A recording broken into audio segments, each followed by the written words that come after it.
towards the stands for opening ceremony, please. We're having a little experience of technical difficulties on our live stream, so hold on. And we are also closing the practice fields for opening ceremonies. We're closing the practice fields for opening ceremonies. All right, we are live on YouTube, friends. It's TARDIS 5356 out on YouTube. Thank you for your patience as we sorted out that technical issue. We're going to get started in about 2 minutes. 2-minute call, 2-minute call.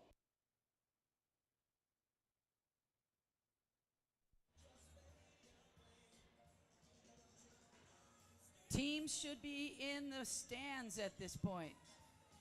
Teams should be moving towards the stands.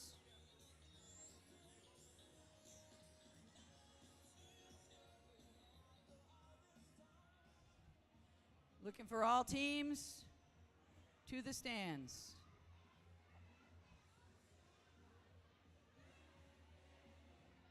And their coaches.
Good afternoon, Corning.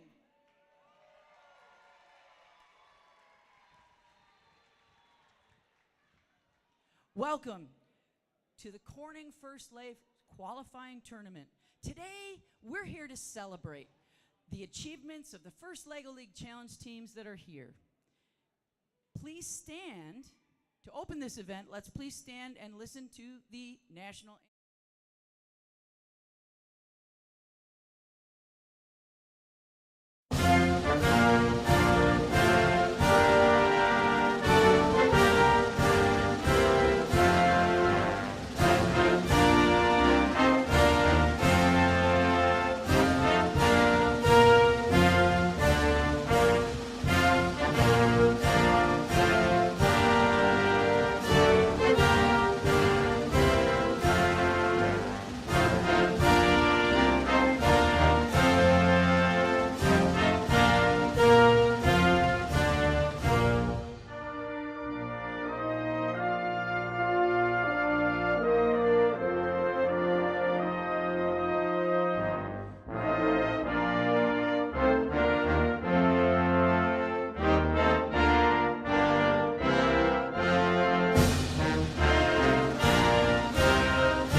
My name is Pat Killian, and I will be your MC today.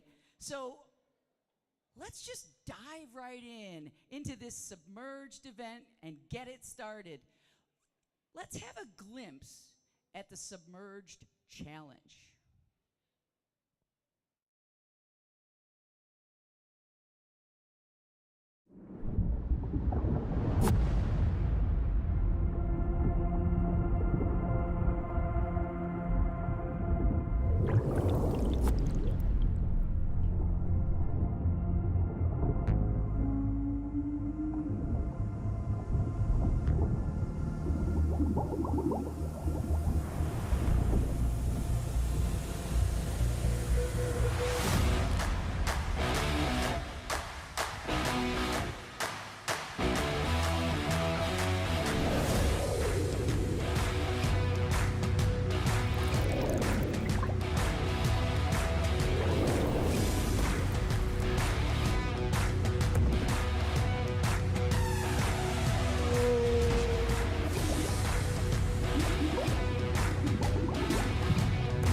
So for this event, this is an official First LEGO League Submerged tournament. First and the LEGO group partnered together to create this program in 1998. The First LEGO League started that year with 200 teams. That's all.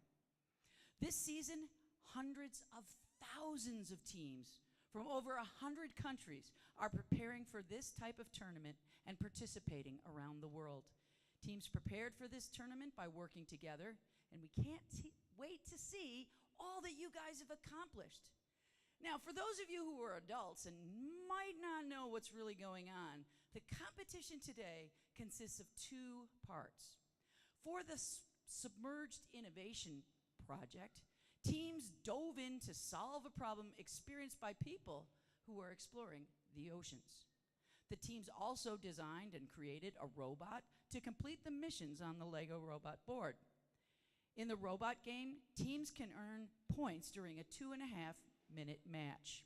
The robot game and the innovation projects are what we do.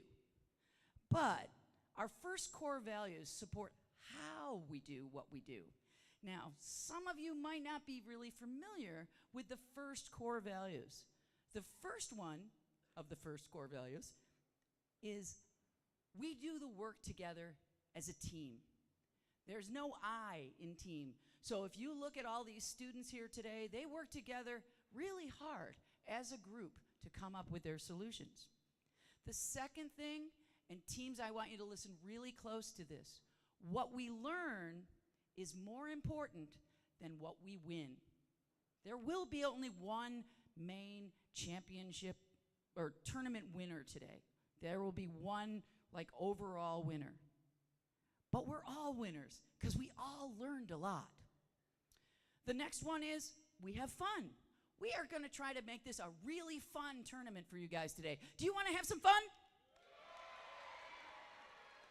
I don't think they want to have fun. Do you want to have some fun? That's more like it. So the last core value of FIRST is gracious professionalism. Now, gracious professionalism, it means you're going to go crazy trying to beat that clock and get as many missions as you can. And at the same time, you're going to cheer on and celebrate the successes of the other teams. Gracious professionalism means that I can give my very best, and I can celebrate your very best. But deep in my heart, I hope my best is just a little bit better. But either way, we're going to walk out of here as teammates and co-workers within the Submerged Challenge. So, we have a lot more fun to do today. We've got coaches, parents, and volunteers, and we're all going to celebrate gracious professionalism today. Now, let's meet our judges. Judges, could you raise your hands, please? Let's give our judges a round of applause.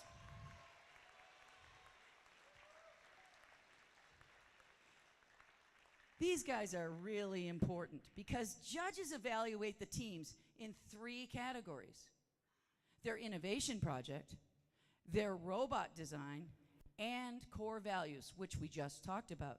Now, our head judge is Alex. Where's Alex? Alex is hiding. There he is. He's got purple hair. He's awesome.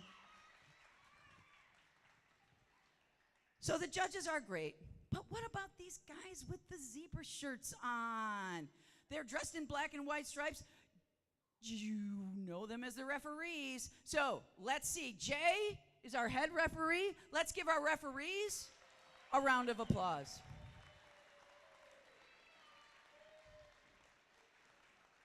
I know you're dying to get started, but we do have a couple of more thank yous. This tournament is only possible due to the hard work and dedication of all these volunteers that you see here who came out today to support you and to make sure that you're having a great day today. There's a couple of people that I really want to thank, or a couple of teams, I should say, that I really want to thank. Team TARDIS and Team Gorilla Bots from the Corning Robotics program are here today, showing off their robots, cueing teams, and just generally making it great and fun. Norris Kirby is the head of this tournament. There he is. Thank you, Norris. And a special thanks to Corning Incorporated for funding this event. Thank you to all our volunteers. Okay, we're almost done. We're almost ready to go. Are you ready to go? Are you ready to play a robot game? Me too. Just a few reminders before we begin. There is no food or drink in here. So if you're hungry or thirsty, go in there, because you can't go here. Teams, there's no running, okay? We say in the Enderbots, slow is fast and steady is good. So if you're walking slow and steady, you're going to get there, whether it's walking with the robot to the table or walking to get something to eat. Remember, there's old people like me here, and we don't want to fall and break a hip. So we're going to be gracious professionals, yes? We're going to have fun, yes? We're going to celebrate each other's success, yes? Okay, let's the games begin. All right, queuing over, listen teams, queuing on round one to table A and B and then C and D. These teams get priority down the stairs. It's 32-19 and 32-20. I think that's the two ASMS teams. And then over here, 4609 and 7465. I'm sorry I don't have your words, just your numbers. Coaches, if you guys could help us prep your kids immediately. TARDIS, GorillaBots, they'll come to cue you and bring you into the arena. Thank you very much. Let's have a great afternoon. Wires crossed and Rio Supernova. So if those four teams could grab your robot, come to the fields. Now for adults, what you need to know is there are drivers from the robot, and then the rest of the team will be standing back a little bit away from that. There's a taped line for the rest of the team to stand on. Good? I'm good. Okay. Well, I don't know. There will be 3 rounds of competition. So every robot team will play 3 times. Now, what you need to know is you could walk up to the first match and your robot is dead in the water. It does not move. Yay! Nothing moves. There are points to be had for not moving. If your robot doesn't do anything, I think we said we walk away with 85 points. There will be teams that make less than 85 points because if they go from the initial setup, sometimes it goes down, not up. But that's okay, because your robot could be dead in the water on the first match and dead on the water in the second match. And on the third match, it gets the highest score of the whole event. And you win. It's your highest score, okay? So 3 tries, highest score wins. It doesn't even matter if your highest score is against the person that you know, it doesn't matter, okay? After each round, we will display where the teams are standing. But remember, it can change. That second round score could get really high, or the robot could fall apart. I've seen both of those happen, and either way, you just kind of go, all right, we'll just try again round 3. So we would like to introduce, let's see what we've got here. For match number 1, on table A, we've got 3219 Fledgling Robotics from ASMS. Let's get right in here to your team. And joining them on the field of competition is 3220, the Cyber Owls, also from ASMS.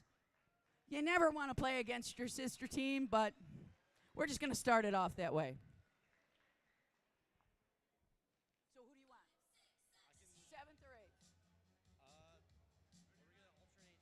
Now, you call that one, I'm going to call this side, okay? Sure. Far side. Yeah. So you're doing 7th, the Fledgling Robotics, and I'll do these guys. Joining me today is Victor Rusov from Team TARDIS. He's going to help me announce. Good afternoon. Oh, come on, you people can do better. Say that again. Good afternoon. There we go. I'm waiting for ASMS 8th grade team to show up here. Are they come? There we go. The Cyber Owls. Non-drivers line up on this line. Everybody else get right in there.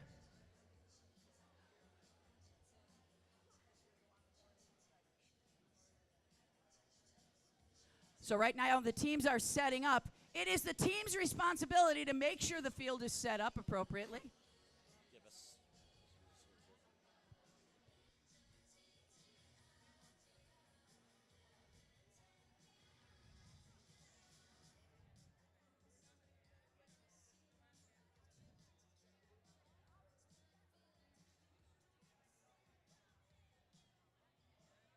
All right, the teams are setting up. It takes them a minute to get all of their equipment set up.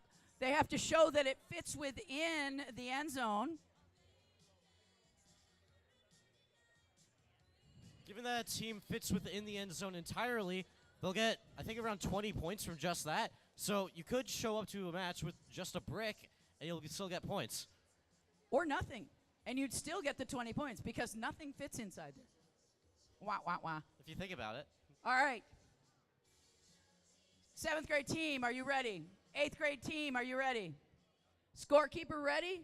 Let's start this match in 3, 2, 1, Lego. Both robots heading out. Ooh, 7th grade team is going a little bit slower. There we go. 7th grade team going for what looks like the coral tree, grabbing it, minor error. Cyberbots are going for coral. They're trying. 7th grade team swapping out their module for something else. Trying for that. They're trying for that shark. It went a little awry. This stuff happens. Setup is really important. Take your times, team. There we go. They're going to run that down to the other side where another member of the Cyber Owls is going to do a swap out. Ooh. Fledgling robotics. Did they get that shark? Shark seems to still be within the cave for fledgling robotics. They're going for a second attempt. Get caught on We've got some of those. Getting caught on the coral Samples. tree setup. There we go. That unexpected visitor's coming back in. Nice job. Another appendage switch. There goes the unexpected visitors. Where are they going to send that unexpected visitor? Fledgling robotics going for an alternative path here. Appears He's been delivered. like they attempted to get the trident. Oh, they got it. Nice job. 50 seconds left to go here. All the time in the world. Fledgling robotics now getting the unidentified creature free from its starting position. Brief little pause here as teams start to try to figure out what program they're going to run next. Lining up the robot is so crucial at this point. There we go. Oh, trying to share that, sending that submersible over. Unfortunately, it stays dead center. Fledgling robotics getting ready for next task. I think Cyber Owls have decided to wait there and not take the touch penalty.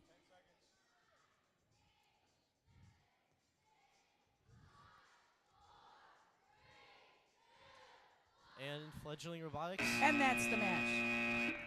Nice job, teams.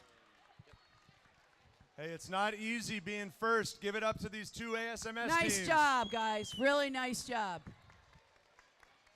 While this team is getting scored, these teams are getting scored, let's meet our contestants for round number 2. Pat, I need to call teams out of the stands because we got to get queuing.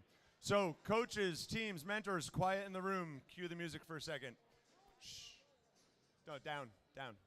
All right, everybody listen up. We need teams to come down out of the stands because we know you want to watch it, but you need to get ready to compete. So listen up. Round 3, 7467, 7469. Round 4, 7478, 22251. Round 5, 53212 and 55819. And honestly, everybody else, come on down and be ready to be cued, please. We're going to move this thing along. Over to you, Miss Killian. All right, on field number C here, field letter C, I should say, we have 4609 wires crossed, and joining them on the field of competition is 7465 Rio Supernova. Rio Supernova has some serious appendages going there. They get points if it all fits in there, and it looks like they're doing some sort of a Jenga thing to make it fit. Will it fit? Can it fit? I don't know. Little game of Tetris going on right now. It's clearly, that is a, whoa. They're going to do it, though. They are sticking with it. Good job, Rio Supernova, getting all of that in there. I'll take these guys. Wires crossed. Wires crossed has 3 appendages.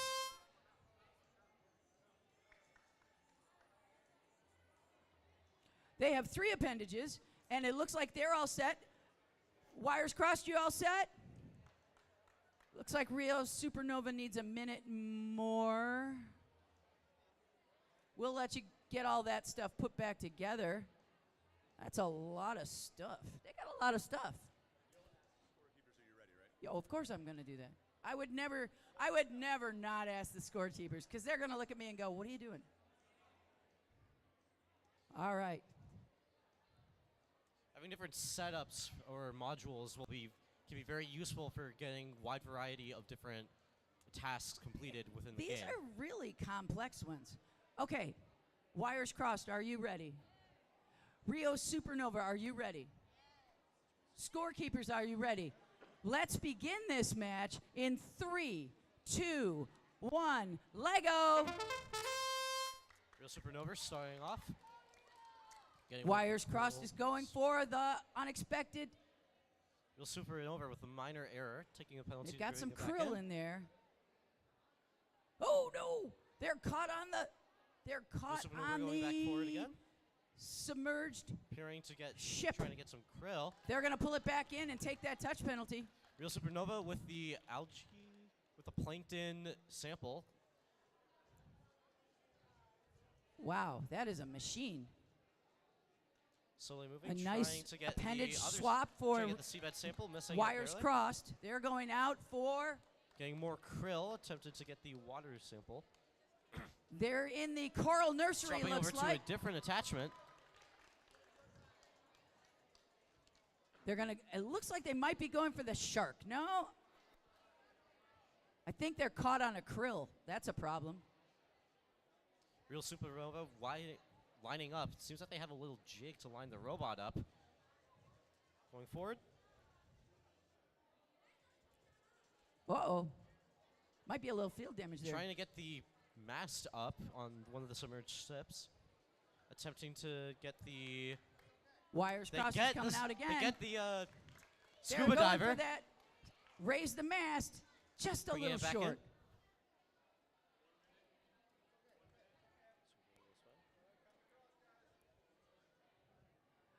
Here comes Wired Cross coming down the other side of the field. They've got a sample with them. They're going to go out for another program. Looks like it's program number 6 doing an appendage swap. Supernova pushing forward their research vessel, barely missing the dock. You've got this, Wires Crossed. Oh, they knew it wasn't quite right. They stopped it before it left home. Good job. 30 seconds. You got this. Supernova loading their krill into their attachment to hopefully get them into the There whale. they go. They're getting that sample. Go, go, go. Pull that thing. Oh, so close. Will they get them in the whale? They get it! That's 3 krill in. That is one full whale. And they get their sonar lined up. Wow. All in one go Incredible. at the end of the match. Fantastic job. All right. Wow. What a great match, teams. Yo, you can't touch anything. No touching.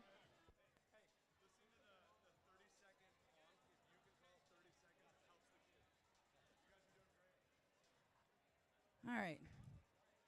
Hey, we're in the second group here. So for this match, we have 7467, which is EZ Robotics. And joining them is 7469 Lego My Ego Bots. And you notice they have their maple syrup ready to go. Just saying. All right, these teams are throwing all their appendages in there, making sure the refs are making sure everything fits. And then the teams are going to stand back. The ones that are not driving are going to stand back behind that line. That's easy. This is Lego My Egobots. That's easy. Because they make it easy. I see. And these guys are just going to stick to the task because maple syrup is really sticky. Now, the Egobots is a very small team, isn't it? Four kids on this team? So you guys, and they're very little, that means you can build your team over the year. Yeah. I expect great things from these little yellow raiders. Okay. EZ, are you ready? I need a thumbs up from drivers on EZ. Srini, are you ready to go? No, they're not ready to go.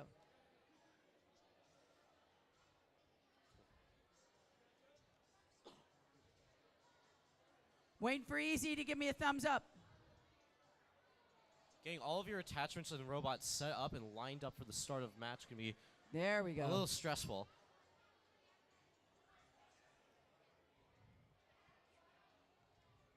We're waiting for EZ to get their stuff together. Lego My Egobots, are you guys ready to play? Okay, we're just going to wait for that to get a thumbs up from our driver over here. He's got quite the little jig going on this. Makes sure his wheels are completely set. You're ready. EZ is ready. Lego My Egobots are ready. Scorekeeper is ready. Pause. They were ready, but they're not ready. We're just gonna like wait a second. The more attachments, the more complex. However, the more tasks that you can do. It's a risk-reward type thing. It'll take longer to swap things out, but you can get more done for more points. Okay. EZ, are you ready now? EZ is ready. Egobots are ready.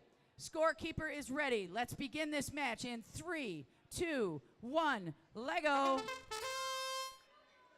Is your box going forward? Nice job getting that unexpected visitor. Looks like running the wrong. That's not all they're going for. But they do. They are grab- doing the angler fish and trying to get they that do last grab the sample over there. underwater. Box appears to have run the wrong program, but they do grab That the is- underwater sample. Is that all you want to do?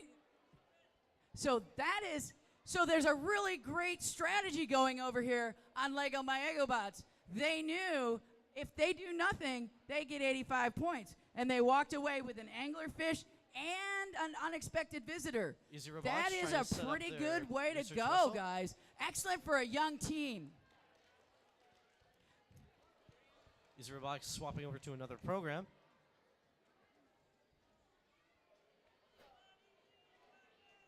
So now all eyes are on EZ Robotics. Again, just getting to this level of competition is quite an achievement. It takes a lot of effort, a lot of hard work to get these programs written and these attachments built. And look at the quality of these attachments. There is so much involved in these things.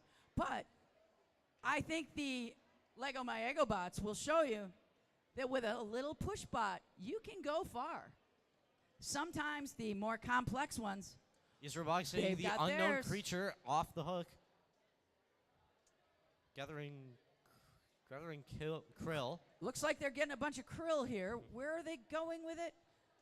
Taking it back to their base to set up a different attachment, hopefully to get them into the whale. Ooh, a krill sweeper, but it got caught on the habitat.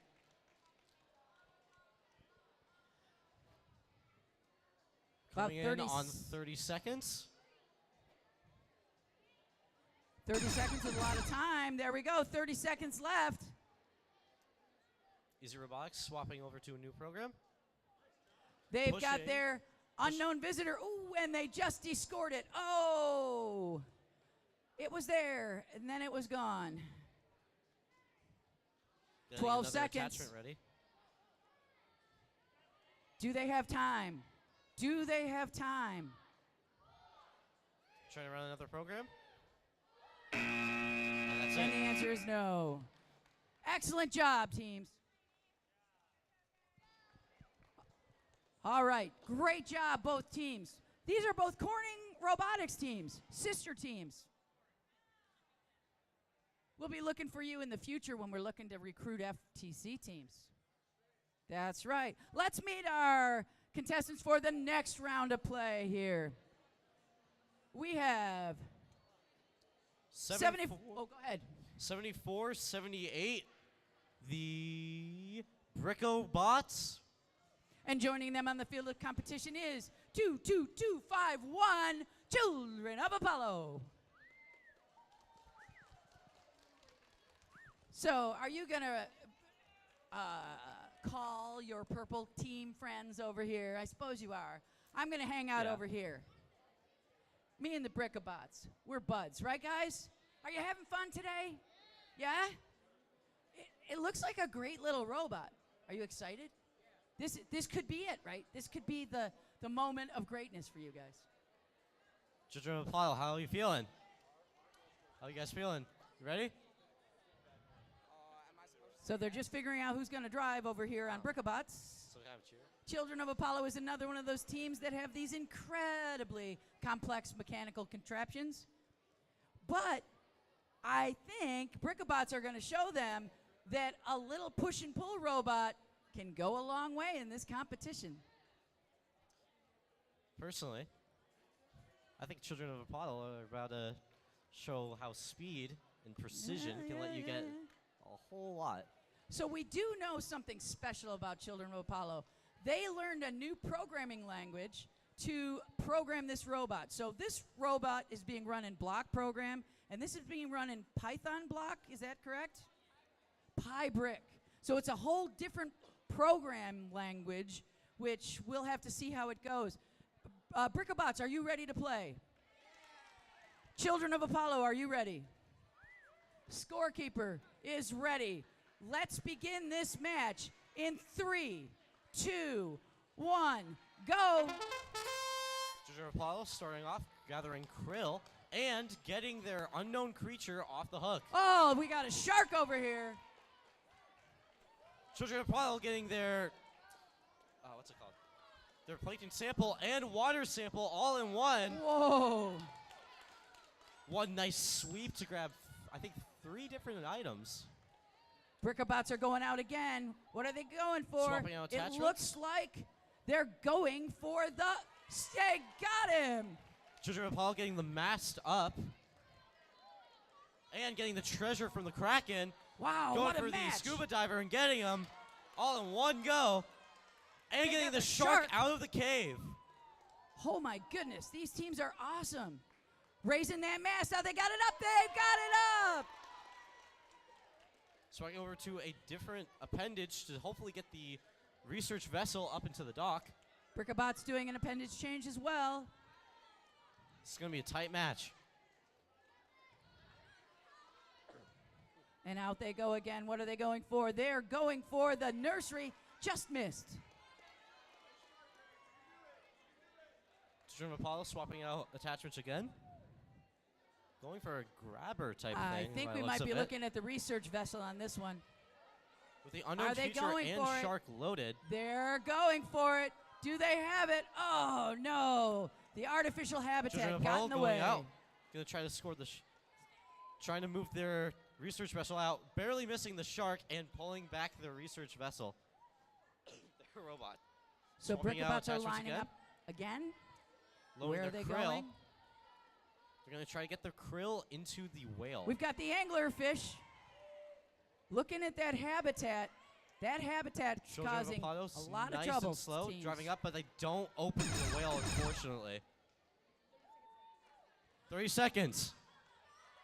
We're in the end game. Children of Apollo trying to get the sonar rotated. Barely miss. Are you going for the submersible? He's looking, but Getting I don't think tripped they up. got it. Looking to get some krill around here. Can they pull this down? Children of Apollo trying to... 3. And that's the match. Excellent job, teams. That was an exciting match. Wow. That Just was goes to exciting. Just goes to show how important getting that lineup to start a program is. If you're slightly off, the whole program will propagate an error that'll get you off. Still, absolutely incredible showings. Hopefully we see even more from matches 2 and 3. Absolutely. Let's meet our teams for the next match. We've got 5-3-2-1-2, which is BeatYourBots, team number 1.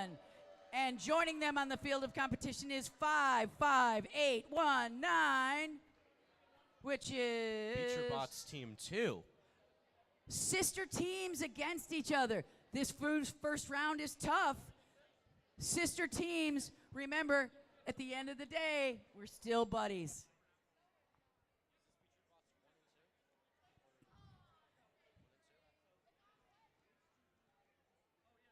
Five, three, two, 1, 2. Is 1. That's there. 2. This is 2, right? That's 1. Yeah. Yes. 2. Okay, good. It's All really- right. So we've got both teams have appendages out. They're just lining up and getting them ready to go. We're going to give team number 2 the second to do that. Team number 1 looks like they're raring to go. Are you guys raring to go? Yeah, they're ready to go. Team number 2 is still swapping out appendages. Interesting thing to see when you see sister teams competing is there's both a sense of camaraderie, sharing room, materials, but also a rivalry between the two. Well, you know, that happens. It's friendly competition. All right, team 1, are you ready to go? Team number 2, are you ready to go? Scorekeeper, are you ready?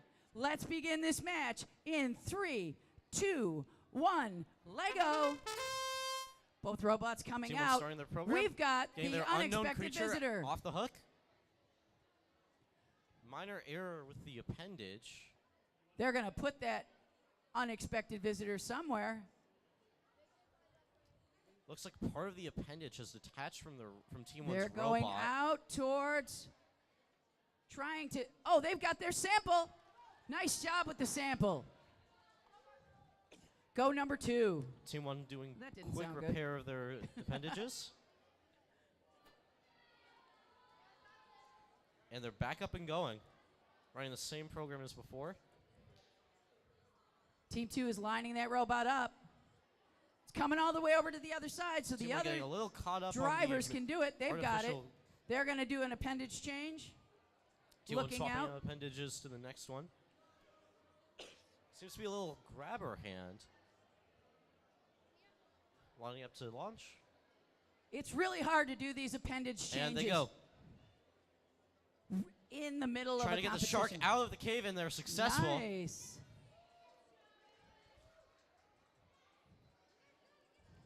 Team number 2 is trying to get lined up here now. They're going to go. We've got about 1 minute, 9 seconds to go. Plenty of ready. time for more missions. Team 1 getting ready to run their next program.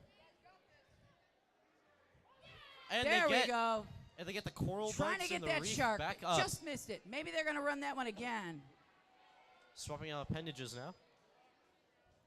Team 1 going for a different appendage, similar looking. have a They very might try to run that one again. My guess is they're going to try. Team 1 has a very modular design for the robot, just a motor sticking out Team at the 2 front is coming that they out can for swap that out hands shark. for. Are they going to do They it? barely missed the mass So trying to get much. it back So up. close. Team 1 lining up again. 30 seconds left on the clock. Team 1 gets the mast up. They're working hard over here on team number 2. It's so much pressure to put these kids under. They've got it, though. You've got this, team number 2. Team 1 swapping out appendage again. You have 11 seconds. 11 seconds. 7, 6.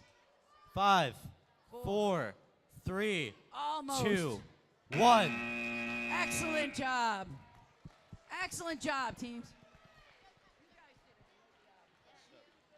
Excellent job. I don't want to have to do that kind of appendage change. That's too hard. I need my...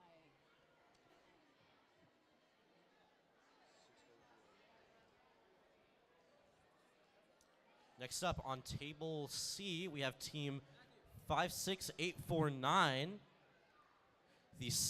Team Stella 1. And joining them is 61309, which is the ace spots.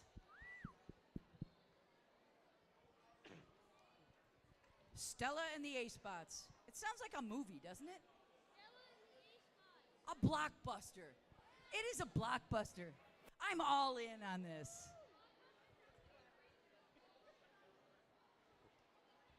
All right. Notice that some of these kids on the ace spots are significantly smaller in size and stature than some of the kids on the other team. I love me little robotic kids. I just love it. All right. So, Irwin Valley kids, you're going to want to get all those appendages up onto this. They all have to go into one to see if they fit. Again, just getting everything to all your appendages in your robot to fit within one of the end zones will score you some points. I think the one that was the hardest was Rio Supernova. Rio Supernova. That was like the, Tetris or something when they were trying to put theirs in. About 3 times the total volume of one robot in appendages. You know, what are you gonna do? What are you gonna do? So Stella Team 1 here has got nice, sleek robot design, high wheels, and it's very small. Notice the footprint on this robot is very tiny in comparison to the wide, flat body we've got over there. But Brickbox is lower, so hopefully they can avoid any low-hanging obstacles that might trip up the robot during autonomous.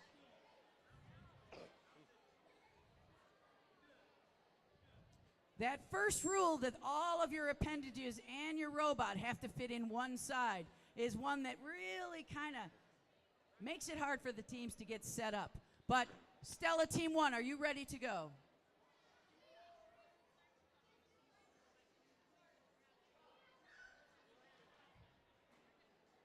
A spots.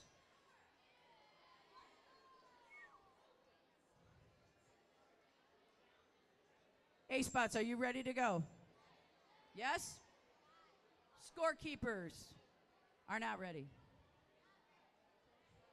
We'll wait for the scorekeepers. Scorekeepers are ready. Yes? Yes? Scorekeepers, give us a yes. Let's begin this match in 3, 2, 1, Lego. Both robots heading out. A spot's heading out. Ooh, that anglerfish, that was pretty quick. I'm not sure if it went all the way. Maybe it did. A spot's lining up and getting an attachment ready for what appears to be maybe getting the unknown creature. Stella and they get Robotics. Stella Robotics has Swapping this out an jig appendage to again, help but them out. What I'm noticing with 8 spots is that they add on appendages progressively. Oh, almost. They're going to take that touch penalty and pull it 8 back. spots trying to get a krill. They have a cool little sleeper design similar to the those like mats that you'd see when going to a car wash. Oh, they've got the unexpected visitor on the field. Good job. 8 spots lining up, going forward, swapping over to the other side of their field. That is a cool appendage. That is a cool appendage. Okay, Stella's going to put a new appendage on, and it's got its own motor on it. So they not only have to swap out an appendage, they have to plug it in, too. 8 spots swapping into a new appendage. And make sure the wires don't get in the way, We'll see what which they do. are a whole nother thing. Oh, that good wire And handling. they're going. Nice job, Stella. Appearing to go for the shark. Can they get it out? They get the shark out of the cave. Stella Jumping 1's back. going out. What are they going for? They're looking for that sonar, but they're not getting it. And it just got caught up. 8 spots They're now gonna pull running it another back. program. Seems to be related to the coral reef. And they get it. Got it. Oh, no, the habitat. You can pull that back from either 8 spots side. coming back into their park zone. Remember, they can pull that back from either side, so you could have left that for them to pick up.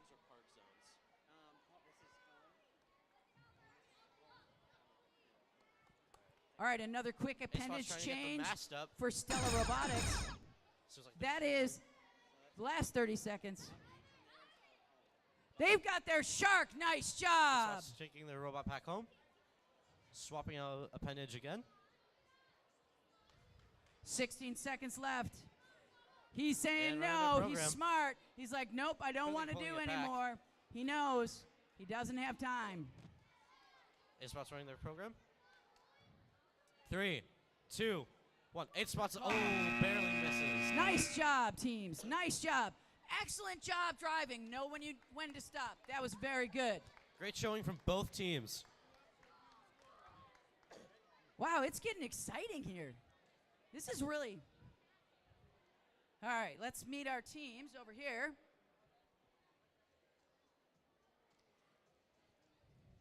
(61310), the Lion Bots from Irwin Valley. And joining them is 61933. Stella HQ Stella Challenge HQ. Team. All right. It looks like you guys are ahead of us. We were the ones taking the long time. Okay, so we're checking to make sure the field is set. The krill are out there. The kids are happy. Lion Bots, are you ready? Stella HQ, are you ready? Scorekeepers? We'll wait for the scorekeepers. They need a minute. Are you having fun? This is kind of stressful, isn't it? It's not bad. You're having a good time? Are you having a good time? Absolutely. How about you, Allison? You having a good time? She is so excited to be here, can't you tell? This is sheer excitement right here.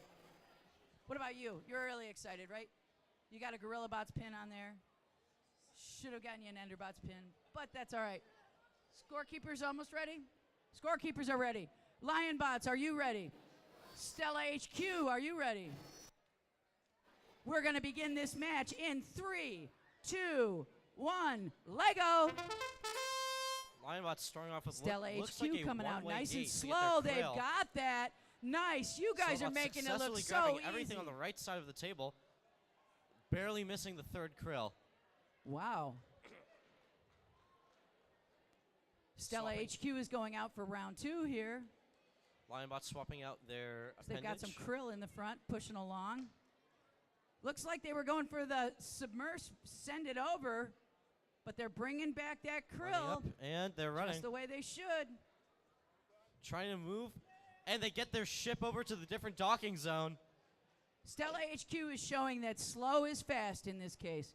Slow and steady is better than fast because it's much more accurate. Lionbot's adding a new Just short. appendage to the other side of the robot.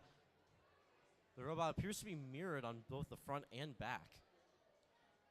Looks like Stella HQ is going to send the robot over to the other side, making sure they avoid that Lionbot's going for the sonar, artificial habitat. and they get it. There we go. Over to the other side. Lionbot's now swapping out appendage again.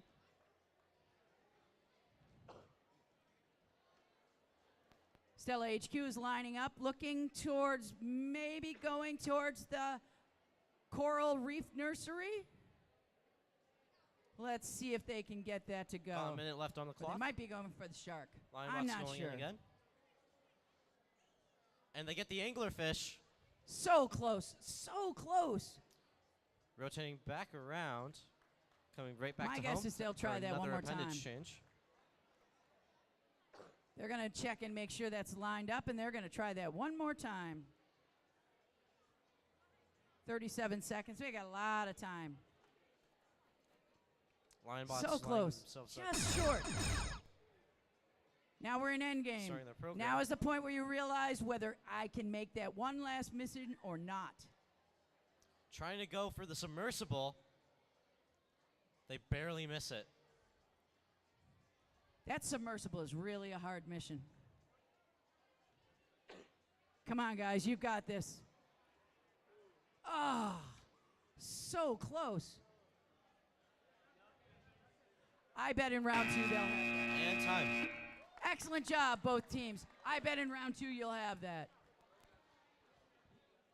Well done, both teams.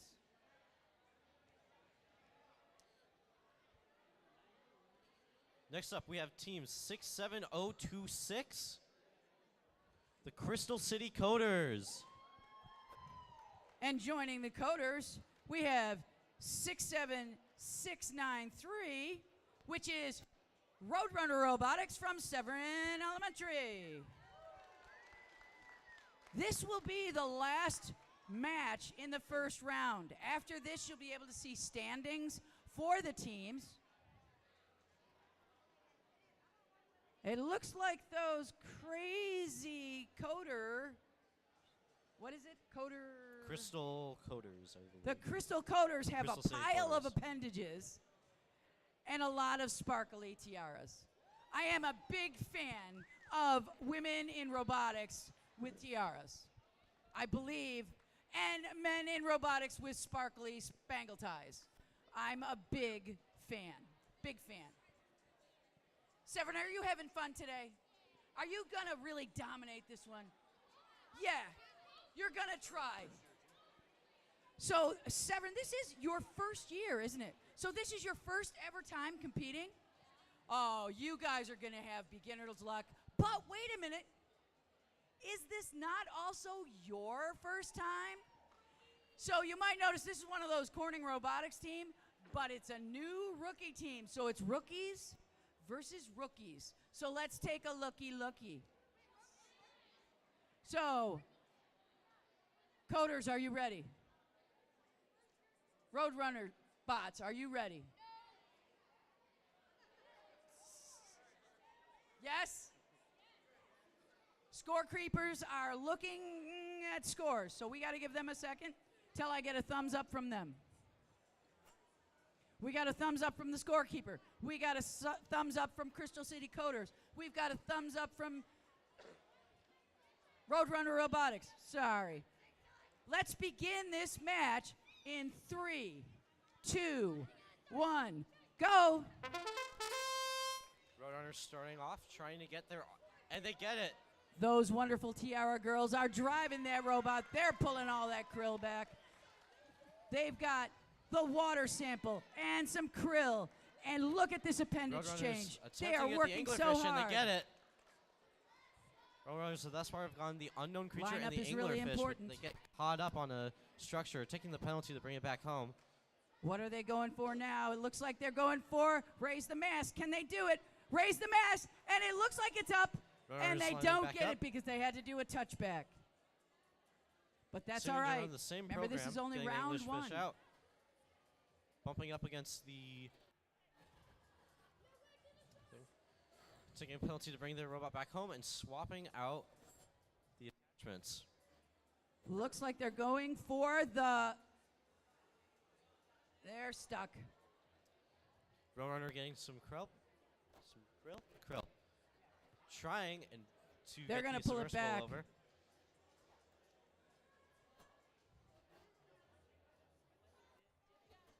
And slowly moving over before grabbing and pulling it back home.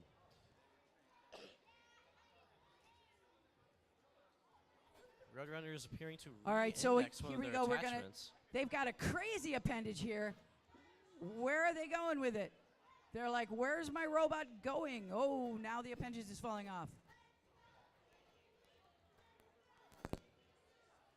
Roadrunner's trying to line Something's up. wrong with their program. They're like, I'm not going to let it go out of base. And Roadrunner's on the way. These rookie teams are doing a great job driving.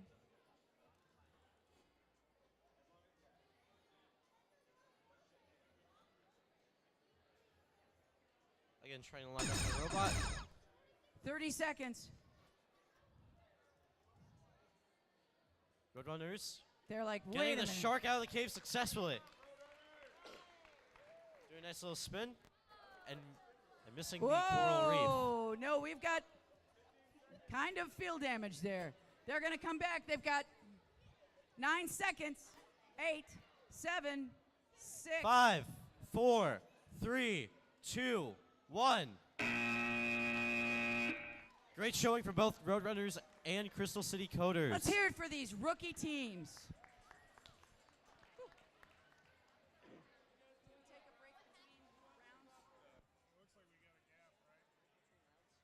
I don't know. That's what I was just looking. That's the last of that round. So now there'll be a 10-minute break to make sure our scorekeepers can catch up, and so that anybody who needs to do whatever they need to do can do it.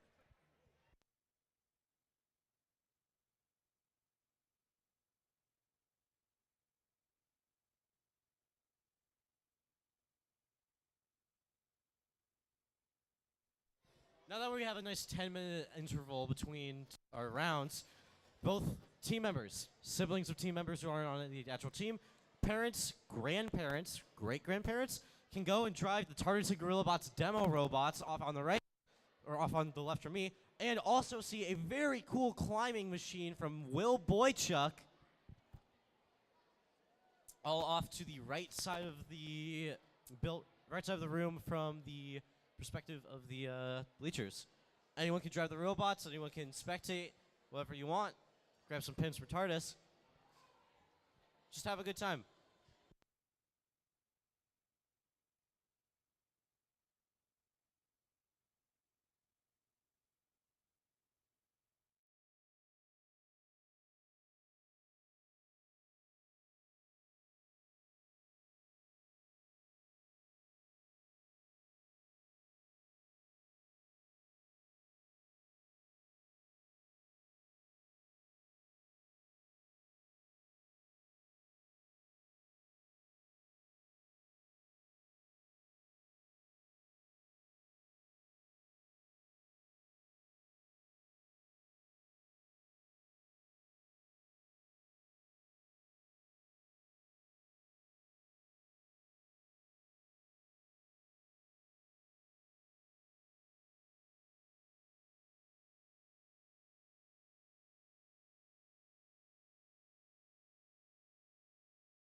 7465 Rio Supernova, you need to queue.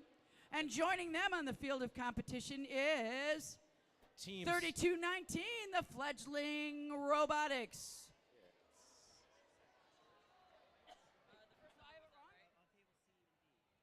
Oh, I'm sorry. It's table C and D we start with.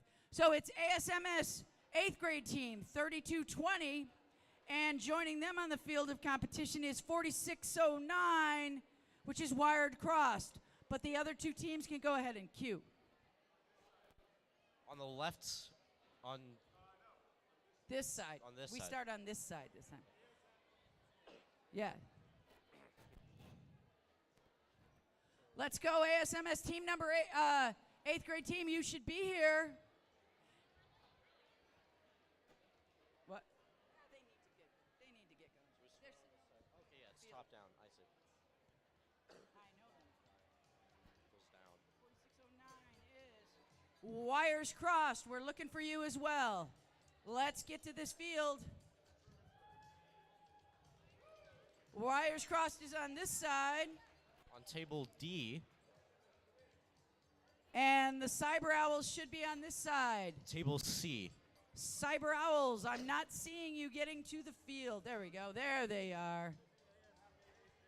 Yeah, that's the Cyber Owls. Yeah. I teach them, so I know. Also, coaches and, team members and maybe parents, if you have any coach or mentor nominations, they need to come to the backfield. Dean is going to wave his hands over his head. And you can turn those forms in. Those are due now because we are resuming round 2 and the judges need those forms. So we want to make sure that these robots and all their appendages fit in one. You did that. We're checking this one. They're having a conversation over here in the Cyber Owls whether they're actually going to do that. Put them down. There they go. It's nice to see Trumansburg back after the COVID. It's nice to see you back. COVID was hard on some teams, and it took them a while to build it back, but their wires may be crossed, but they're ready to rock and roll. Okay, Cyber Owls, are you ready to go? You're like, well, I don't know, maybe. Wires crossed, are you ready to go? Scorekeepers ready? Scorekeepers are ready. Let's begin this match in 3, 2, 1, go. Cyber Owls going Wires out and crossed, knocking over starting their water specimen. Trying to get the unknown creature, maybe? Nope, they're collecting krill. Barely missed one. They've got some krill there. They're pulling it over. Whoop. Sadly, one of the Wires Cross's There we go. appendage appears to have been bent out of shape, losing their krill. They're quickly swapping out, pivoting over to ASMS is trying to pull up that mast. It's not going up. a different appendage now. Looks Wires like they're Cross swapping over programs. See what they do. ASMS is going to drive down to the other side and hope they don't hit that human, that habitat Wires Cross barrier. trying to get the coral She's going to wait, coral but buds no, flipped she's over, going to but take that. sadly they miss, and they sadly miss their shark. Do that appendage They change. do get the scuba diver, however. Nice job. He's just like hanging out there. Here we go. They're going to go for that specimen. They've got it. Wires Cross swapping out their appendage again. Pulling that back in, swapping out another appendage for the Lining up and Cyber Owls. Going for that unexpected visitor. There he is. Nicely done. Looks easy when they Launching. do that. Knowing where these appendages go Wires Cross is half sadly the mission. overshoots their mast. They're going to be sending that unexpected visitor out where he belongs. Go out there. And it Wires looks like Cross they've going got it. over to the other side of the field, hopefully for a new appendage. Cyber Owls are making it look easy here. The back and forth between the two sides of the table is really interesting in terms of getting appendages from one side to the other. You can delegate which appendage needs to be where relative to where the task is or mission is. And then know how to actually build them. Looking for that submersible to go, sending it over. I wonder if it moves. We're in endgame. Unknown creature moved out We've got 20 seconds to go. by wires crossed. We're now swapping appendage over again. Gonna Looking try at- that submersible again, but boy, that thing is hard to move. We're looking at 10 seconds on the clock. Will they have enough time? Wires 10 crossed going seconds. out. 6 seconds. Is it worth it? Are they going? Trying to get their... they barely missed their sample. That's time. I don't know if that moved enough. Well, that's going to be a ref call. Ooh, that was tough. It did move a little before the buzzer went. I don't know if they're going to get it. We'll have to wait and see. Nice job, both teams. Next up, back over at table 1, we have team 7465 Rio Supernova. Rio Supernova, and joining them on the field of competition is Fledgling Robotics from ASMS. Got a lot of kids here at the table. They're checking to see if they can fit all their appendages on one side. Rio Supernova have those ridiculously large appendages, but the appendages have to be sitting down on the table before the match begins. So, little strategy going on here with the Fledgling Robotics. Rio Supernova looks like they're ready to go. Are you ready? Rio Supernova's. Oh, they're saying the anglerfish is not set. Excellent job. So the teams themselves are responsible to making sure the field is set up correctly. Good call there. Okay, ASMS, are you ready to go? They're looking. They're not going to give a thumbs up until I see it from Jessica. Thumbs up from the scorekeepers. And we are ready to go in 3, 2, 1. Lego. Rio Supernova starting off by trying to gather as much crop The as owls are possible. coming out here. They're looking. They're trying to make Rio it happen. Supernova getting a algae sample, a plankton sample, and 3 kelp, and trying to push the submersible over to the other side of the field. ASMS doing an Trying to get appendage the shot. anglerfish. Those fledgling owls. No, they're getting another sample, deep sea sample outside. Grabbing their underwater sample as well with one They're nice looking. trough. Getting They've everything got their in one shark. go. Very nicely done. Rio Supernova seems to be Teamwork going with is a great on these. one-size-fits-all strategy with their Great appendages. teamwork on these teams. Fledgling Robotics looks like they're going They're for running the next program. What are they going to do with their And they get shark? the They mast got up. it in the right spot. Nice job. Rio Supernova getting their mast up, trying to go for what looks like. Trying to get Aw. that trident. Are they going to get that? Rio Supernova getting the scuba diver, Switching out an appendage. I think they're going for that unexpected trying to go for visitor. the coral reef, He's off. and they get it. Getting ready for their next appendage, but also getting the shark out of the cave. Rio Supernova is going for a one-size-fits-all You've got a whole strategy nother minute. These You've got a very- whole nother minute. These very large appendages Lots of seem to time do for these 3 kids. missions at once. Those are the biggest appendages I think I've ever seen. They're proving Just to be pretty saying. effective. Trying to get samples into their, what's it called? Research vehicle over Research there. vehicle. Thank you. Swapping out Fledgling appendages. Robotics going through another Trying to drive their research vehicle into the appendage dock. change. Sadly, they missed by a little bit. Swapping over to the unknown creature. They've get got it. it. They've got it. Ooh, it almost fell out. Rio Supernova now That swapping would've out been to bad. their large grill dumper. We're at 30 That's seconds on the endgame. clock.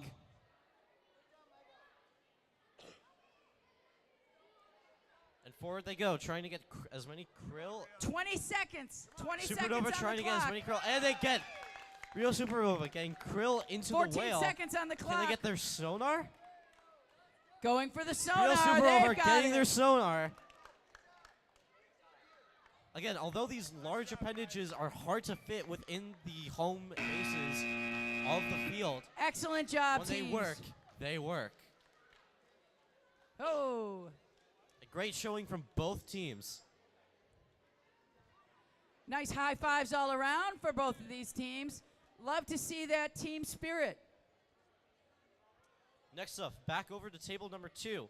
We have team 7469, Lego My Egobots. They were joined with team 7478, Brickobots. So we've got some sister teams here that share the same place at Corning Robotics, but I don't know if they've actually ever seen each other because they meet on different nights. Is that correct? So, but sister teams are sister teams. And a Corning win is a Corning win. So let's see. Lego Bots, are you guys ready to play? Are you all ready to play? Scorekeeper, are you ready? We are ready to begin this match in 3, 2, 1. Lego! Brickobots starting off, trying to get a Krelp. Oh, the Egobots, they're making this look so simple. Look at that go. Brickobots appears to have tried to get a shark slightly off. Oh, it looks like they tried to get that submersible. Did they get it? Does Swapping it count? over to a different appendage and program. Oh, you got the flag. Nice job. They're trying to get the scuba diver, and they get it, launching him across the field. So I'm Get a little loving, caught up on coral segments. I'm loving the Egobot strategy. They've got a program. They know it runs super well. They know it gets them a nice score, and they're like, and we're going to stick with that. That's the way to go. Brickobots trying Slow to and get the easy mast wins. ups. Unfortunately, a little off alignment-wise. So they're going to do an appendage swap here. We're going to take a look at that. Looks like a hammer. Probably going to try and get the coral buds upright. That nursery mission has been really hard. As we can see, alignment is key to getting these programs running accurately. And you notice it's a round area that they're coming out of, so it's very hard to actually get them absolutely straight. Now it appears that Brickobots is going to be trying to get their research vessel docked Nice, in place. nice, nice. And they Making get it. Easy. And they come Making over it to the look home easy. section on the other side of the field. Looking at about a little under a minute left now. What other points can they get? 47 seconds. What else have you got for us, Corning? They appear to be going for the anglerfish. Close. They're going to take that touch penalty. Switch out Swapping. to another one. That's endgame. 30 seconds left. Getting a little caught up, unfortunately, taking another touch penalty. They've got 18 seconds left. They've got time. Can they do it? Trying to go for the unknown creature, There we and go. they get it. Going out again. Trying to get the anglerfish. They've got And they it. get it. Nice job. Get the unknown creature into the deep blue. Nice job. Very nicely done. Well done, both teams.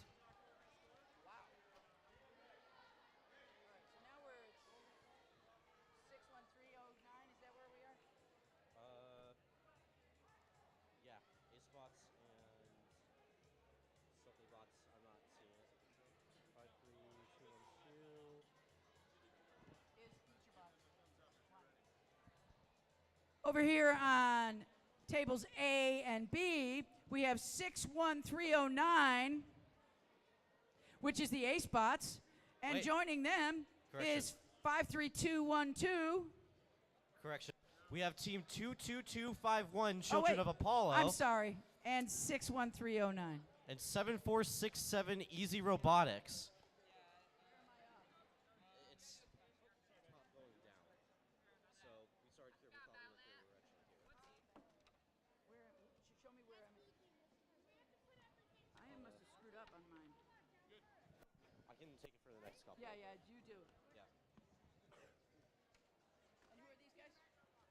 We got team 7467, Easy Robotics, up against 22251, Children of Apollo. Yes. These are setting up their appendages in their home areas.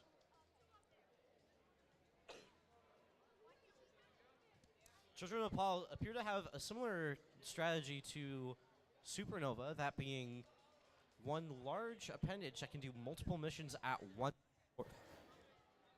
once to score points. User Robotics appears to have something similar going on a little bit smaller scale for their appendages, which can be pretty optimal in terms of speed and efficiency when swapping out appendages. I just crossed it out too early. 74, 67. Are we going to make it easy? Easy? All right. Children of Apollo is a Titan team. First round, they were just a phenomenal team. Let's see what round 2 brings, because you never know. These guys do make it look easy. Just saying. If you ask me, I think Children of Apollo are going to have a score that skyrockets past the moon and Well, you back. know what? These guys are going to go deep and submerge and get right in there, making those scores. They're diving right in, making a splash, making waves in the robotic community, scattering fish right and left. I'll stop now. Maybe not. It's kind of tentacly, gross. Okay, kind of fishy, exactly. It's a little fishy. Children of Apollo, are you ready to play this game? Easy Robotics, are you ready to play this game? No, they're saying in a minute. In a minute, Mrs. Killian. So I can continue with my fishy jokes is what you're saying. While we're here, let's thank our DJ, Patrick, for making it so much fun to listen to today. Joining him at the table. I didn't cut my mic, they cut my mic. Well, fine, then I'm not talking to you anymore. I'll just go back over here. Something fishy about that. Kind of slimy, like a deep sea slug. I am in the mood. I'm in the wave. Easy Robotics, are you ready to play? Well, I'm going to wait till he says he's ready to play, because he's the driver. He says yes. Children of Apollo's ready. Easy Robotics is ready. Scorekeeper, are you ready? Let's start this in 3, 2, 1. Lego. Children of Apollo starting off, trying to get some krill and the unknown creature, and they get it. They're pulling the samples back.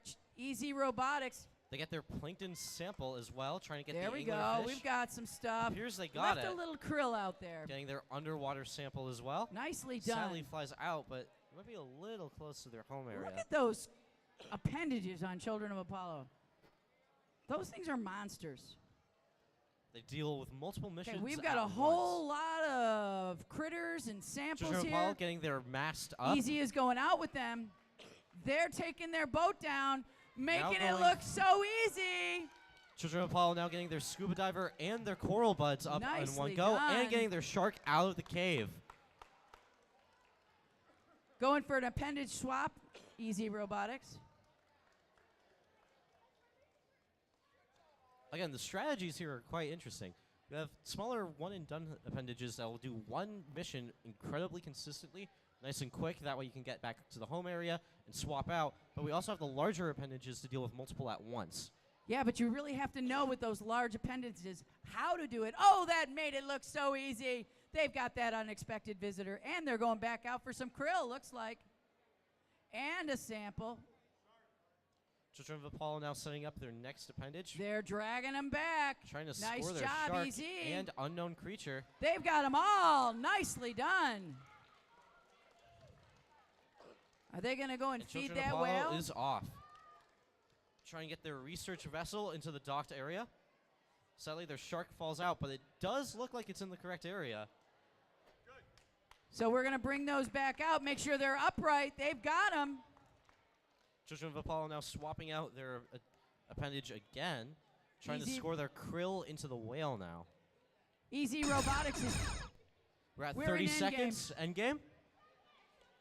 Children of Apollo making a nice steady approach towards their whale. Looks They get like the mouth we're going open, for... and they get two of the krill. We're going for the sonar. Are they going to get it? They got it. Nice job, Children Easy of Apollo Robotics. now going for the sonar. They get it. Wow, these are Titan teams. Children of Apollo now trying to get the submersible over. And that's the game. But it's just over. Just too late. That's the first time we've seen it today, but it was just after the buzzer. And the ref is giving that little squinch like, oh, just a little late. Absolutely great showing from both teams. Let's see if I can do this right this time. Are we at 55819? Yes. Okay, good. Whoa. 55819, which is BreacherBots Team 2, and joining them is 56849, which is Stella Team 1. All right, Stella Team 1. You guys, did you have a first good round? Are you having a good time today? A good time? Are you guys having a good time today? Is it fun? Okay, if everybody's having fun, we're doing the right thing. I hate to do this, but are you ready to go? You are. Stella, are you ready to go? Scorekeeper? Scorekeeper's like, yeah, I guess so. We'll go. All right, well, let's just begin this match in 3, 2, 1, Lego. Both robots going out. Ooh, we got an unexpected visitor, but he comes back. Trying to go for the anglerfish. Slightly off alignment. Taking a touch penalty to bring it back to home base. Looking for a new mission there. Lining up. Lining up their robot again for a second approach. They're going to take that touch spot. Slightly off again. The robot still has other ideas, though. They're going to try that again. A different program now. Appearing to try and get the unknown creature this time. Oh, we got a little field damage. To get the unknown creature off the hook. And the robot's back in the home area. They're going to drive their robot to the other side, BreacherBots are. Cell Team 1 swapping out their appendage. Nice and easy, getting down this there. One appears to be a krill grabber, maybe. Now we're going to see an appendage swap, and BreacherBots 2 going for... Lining up their robot against a nice, well-constructed jig. Get the angle right. Now, they even have a height measurement on that, but then they changed it afterwards, so I'm not so sure if that was helpful. Still bumping into the... I forget what it's called, but...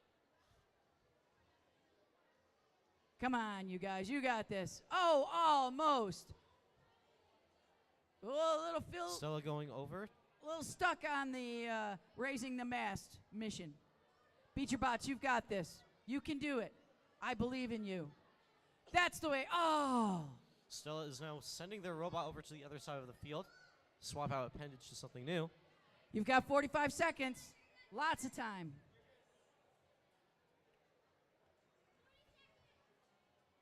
Turning their same appendage over to another side now. That's tricky, isn't it? No, I saw that before. That's pretty tricky. Okay, we're in endgame now. 30 seconds.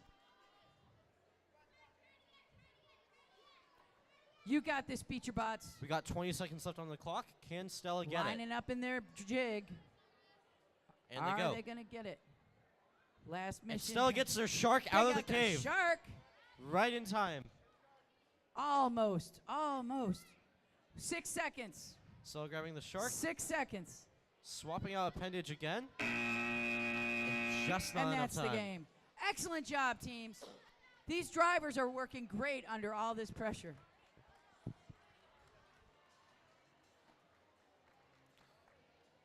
Next up, now we have Team 61309 Ace Robotics. Yeah, now I'm doing it right. And joining them is 53212, which is BreacherBots 1.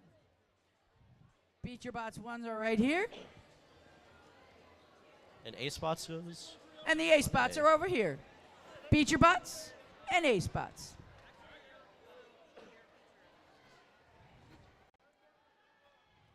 BreacherBots is an elementary school team, I believe. Is that correct? And the Irwin Valley AceBots are an elementary school team as well. So we have the Littles and the Littles. I'm very big fan of the Littles and the Littles. All right.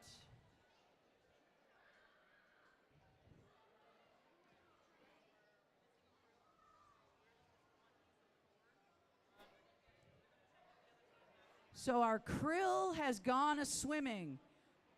It's a little fishy as to where it went. Into the deep depths of under the table? I think it's in the deep depths of somebody's pocket, actually. They've got it now. It was there in a GorillaBot's pocket. Makes you wonder. All right. Acebots, are you ready to go? Acebots are ready. BeacherBots are ready. Scorekeeper is ready. Let's start this match in 3, 2, 1. Lego. Acebots starting off, trying to get the anglerfish, and they We get got- it. And driving straight back. We got the Nice quick unknown forward and backward. visitor. Getting an attachment on. Seems like a nice large bucket to grab the unknown It's coming over to creature. the other side here. They're going to make an appendage Not change. exactly secured, but they get it. Acebots nice and quick throwing stuff on. Now they have a one-way We're doing a gate lineup. to grab krill from the field. The way how this Oh, works seems no. to be some nice dangling fingers that'll just grab It's stuff okay. over. They're good But for sadly, they're misaligned by a little bit. But it. Ooh, I wonder if that counts. hopefully they can The swap yellow over is to on the the other side of table. the field and try another mission. For the habitat. We'll have to see what the judges say about that. The refs, because that might be they've gotten one part of that. Notice how they're not giving up. Oh, they Acebots just sending their unscored robot it over to anyway. the other side of the field. And getting a new attachment on. This is a nice little wheelie guy. BeacherBot Up, swapping drivers are over doing a back great to the job. same one-way gate. Hopefully to try and grab some more samples. Unfortunately, they miss the coral, but they So do close get trying one to get krill. that shark. They now Bet you swap they're over gonna to try the that what looks like again. a wheel hammer. Hopefully that'll swing down and hit on the coral buds to get them up and over. Oh, it seems Yeah, like they got they're their going for the shark. Nice job, BeacherBots. A-spots with their appendage. They're going to take that touch penalty. A-spots with their appendage unfortunately misindexed, I think. Not swinging down enough to hit the shark, but now they're pivoting over to something else now. And they get the coral reef. Nice job. A-spots They've got their slowly coral reef in realigning it. to come Launching back. a krill. A nice slow rotation to get on. That's the end game. 30 seconds left. Do they have time for more? They know what to do. BeacherBots know how to do this. A-spots now going for the mast to get it up, and they get it. Up and up. Nice job, Coming A-spots. straight back home. We're going for the mast over here, but just misses. A-spots quickly swapping over to another appendage. They got 5 seconds left. They're going to stop. 2, 1, 0. Excellent job, team. Unfortunately, just not Whoops. enough time.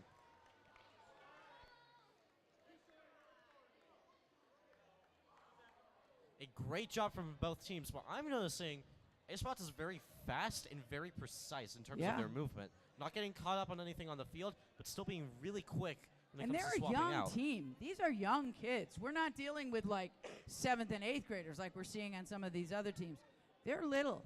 I wonder what the age of the youngest kid on that team is.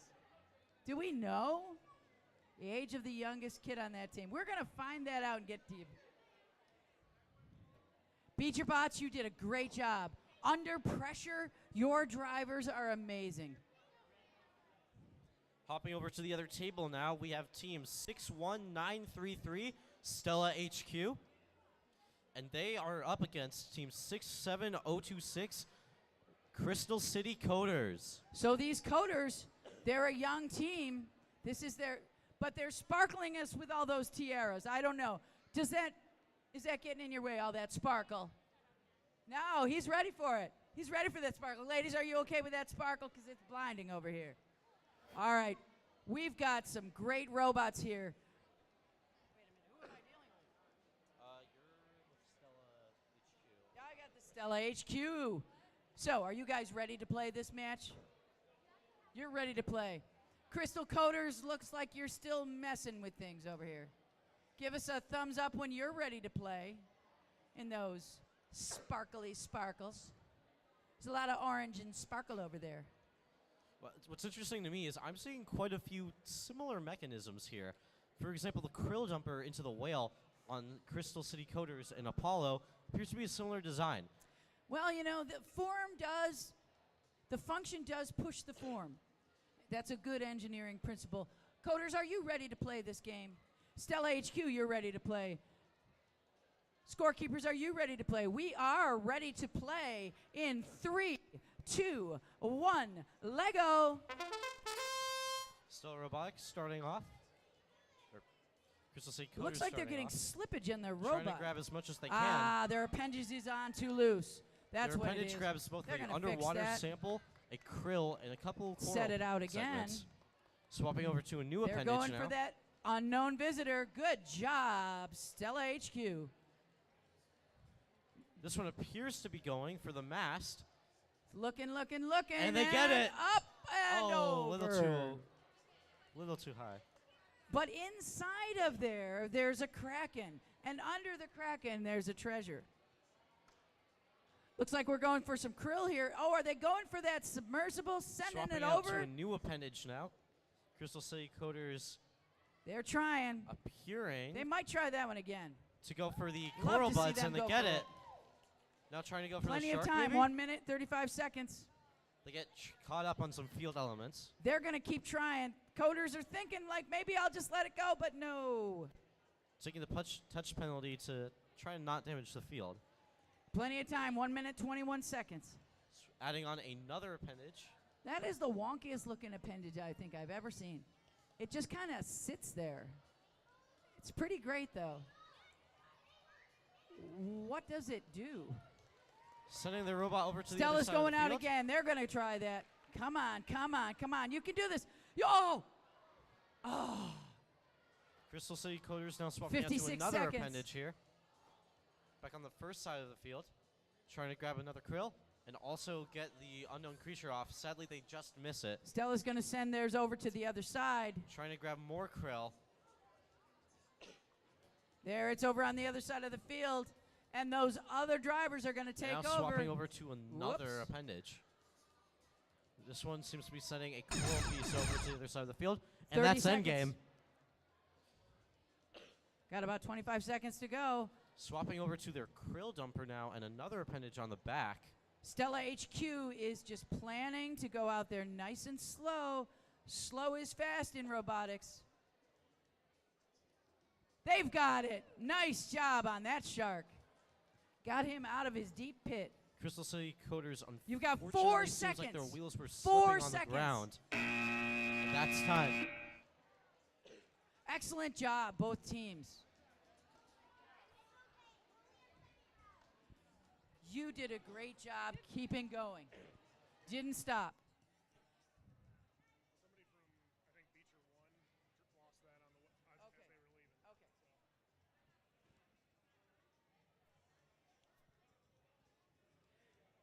Let's see where we are over here. We've got 67693. Am I in the right ones? 67693 Roadrunner Robotics. And 61310, which is the Lion Bots. And this will be, I think, the last match in this round. Is that correct? Yep, and then we're going to get another 10-minute break. Then we'll take a 10-minute break. Now remember, audience, it's the best score, not the average of the scores. So you can have a tough round and still come back and win this competition. And it's all about persistence. Now, Severn is also an elementary school team. Are the Lion Bots an elementary school team? They are. So no middle schoolers on these teams. Everything got a little shorter. I kind of like that, though. Roadrunner Robotics, are you ready to play this game? Lion Bots looks like they're not quite ready. You ready to play? Okay. Lion Bots are ready. Roadrunner's ready. Scorekeeper. Scorekeeper is ready. Let's begin this match in 3, 2, 1. Lego. Roadrunner Lion Bots lining coming to up start their strong. Gotten some first program. krill. They're going for a sample. Looks like they're Roadrunner trying to seems get that have third accidentally script ran krill. the incorrect program here. Ooh, they left one. It snuck out. Those sneaky Swapping little over to a shrimp. different one now. And they get the unknown creature. A nice little pokey stick to push in that panel. Pokey sticks are really good for robotics. A pointed stick can do a lot of things. Off to their second program here, trying to get the anglerfish. Roadrunner Robotics gets it. Lion Seems to Robotics get a is little trying to tripped up on the get their appendage in artificial here. habitat. There they go. Now they got to line it up. They've got a jig for the Now lineup. swapping over to their next mission. Trying to Roadrunner remember. Robotics driving forward again. Making a nice arc around the field. Looks like they're trying to get the submersible, that's and the they first get time it. We've seen that today. That's very nice. That's the first time we've seen that today, successfully. And Roadrunner Robotics now coming over to the other home. Switching lanes over there. Nice job. Wow, they made it look easy. Roadrunner Robotics now adjusting their appendages for their next program. Lion bots are coming Lining out with a themselves roar up. right now. And they're off. Trying to get their shark, and they get it. Out of the cave, but still on the mat. Out of the cave, but still on the mat, which makes it a dangerous sharky. Lion bots are lining up to go out again. Roadrunners Do have they appeared to know? spun out on field and gotten caught inside the field Looks like they're element. going for some sonar. One. Seems like they're just two. pausing down for the rest of the Oh, match and then here. they de-scored the other one. Coming up on 30 seconds now. These young students are doing a great job. Grace under pressure, as we say. Lionbots lining up with a nice block being used as a jig. They're pouring on the steam right now. Roadrunners seems to have They're their going robots for- sitting down. They avoiding just another thought touch they'd penalty. drive out and take a tour. They're taking a tour. And that's game. That's the match. Excellent job, both teams. Way to go. We are going to take a 10-minute break and post the round 2 scores, and we will get back to you in 10. During this brief hiatus, you can go over to the demo fields on your right side of the building to play with the TARDIS and GorillaBots demo robots.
Just a reminder for those hoping to drive demo robots, make sure you have safety glasses equipped.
We are 10 minutes out from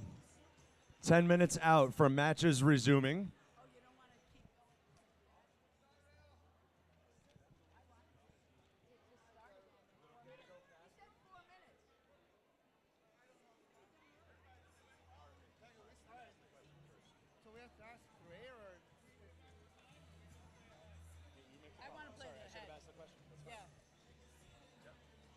Forget about what he just said. We're going to start matches in 2 minutes. We're ready to go. You've got teams in the cafeteria and stuff that haven't heard those announcements. Oh, okay. Can you go? Yeah.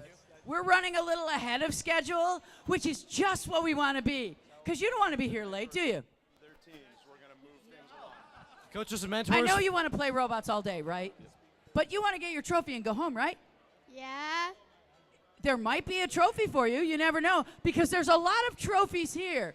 So let me just tell you what some of these trophies are. Coaches and mentors, please find your teams and get them ready for queuing. TARDIS will queue you guys up. We're trying to start in under 2 minutes. So we've got the Breakthrough Award. We've got the All-Star Award. We've got the Innovative Project Award. The Robot Performance Award, which will be the top robot in this competition. We've got the Champions Award. That team is the one that performs well in all the categories, all of them. Core Value Awards, the ones that has those 4 things that we see all day, especially gracious professionalism. The Robot Design Award. Can you build a great robot? I can. Engineering Excellence Award. Then there's a Coaches Award and even a Volunteers Award that you could win. You could win that with your shiny lobster head thing there. So I'm waiting to start round 3. I'm waiting for ASMS 8th grade team 3220. The Cyber Owls. And joining them will be 7465 Rio Supernova. All right. We're going to set up these robots. They're getting high fives all around. That's what we like to see. A little bit of gracious professionalism. Because at the end of the day, we are all STEM professionals. Oh, yeah. Gotta love those happy little red shirts. All righty. We have quite the assembly here from the Supernova team. It takes them quite a bit to set everything up in there. Yeah, it's there. It's there. Come on, it's for the kids. The kids. It's not a full brick above it, right? Yeah. All right. All right, we've got the Cyber Owls and Rio Supernova. Cyber Owls, are you ready to go? We've got a thumbs up. Rio Supernova, you're ready to go. Scorekeepers are ready to go. Let's start this match in 3, 2, 1. Lego. Rio Supernova going out and getting Krill. Nice drive forward and back in. They've got it. They've got the sample, but they Lining lost the robot it. up for what looks like a drive past. Nope. They've got the flag down on the They're submersible. going in trying to get the coral reef up. They're trying to get that Unfortunately, krill in barely position. miss. They do get their shark though. They tried to And get that other It sample. looks like they almost get the mast up. They're getting him more krill, more coral. Getting him off the board, out of the way. Cyber Owls negotiating, swapping out a appendage and bringing it over to the Wow, other side what of an the appendage field. that is. Look at the size of that thing. 1 minute, 49 seconds to go. Lots of time to score lots of points. Trying to go up and up and up. Oh, it looks like they took the whole ship with them. The ref might Cyber just take Owls that one lining up. off. Negotiating what attachments will be sent over to the other side of the field. So we have a little field damage Lining here. themselves up and going.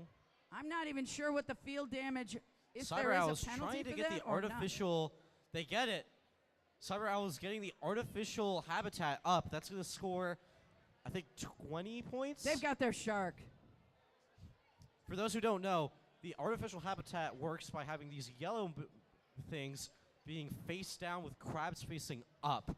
Each They got box all with that. a cube like that will score additional points. So that's the first time we've seen a full habitat constructed today. Nice job, ASMS. Rio Supernova is coming out with a new appendage here. They're going to drive their ship down and drive the other shipwreck out of the way. Cyber Owl's now Nicely planning to done. bring the robot over to the other end of the field. And They've that's got their endgame. unwanted We visitor. got 25 seconds left on the clock. Cyber Owl is swapping out an appendage. We're putting all the krill in. Are they going to go appears and like they're feed going for that the whale? unknown creature, and they get it. A nice fling into their home area. We've got 5 seconds on the clock. They're dropping the krill 4, all over. 3, 2, 1.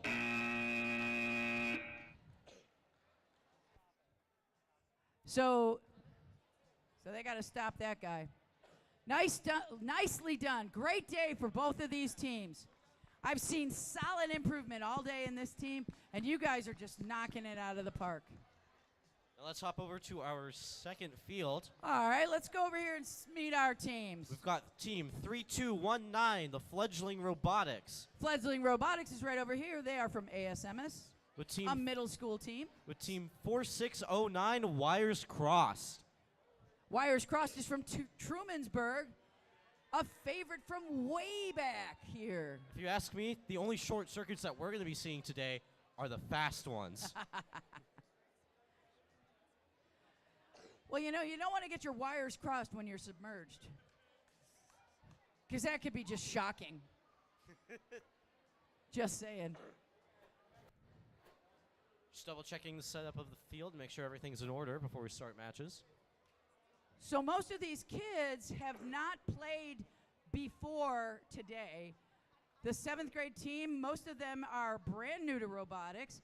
And I believe that most of the Trumansburg kids are brand new to robotics. So I just got to tell you guys that you have done an amazing job. For students that are just starting out, you're doing amazing.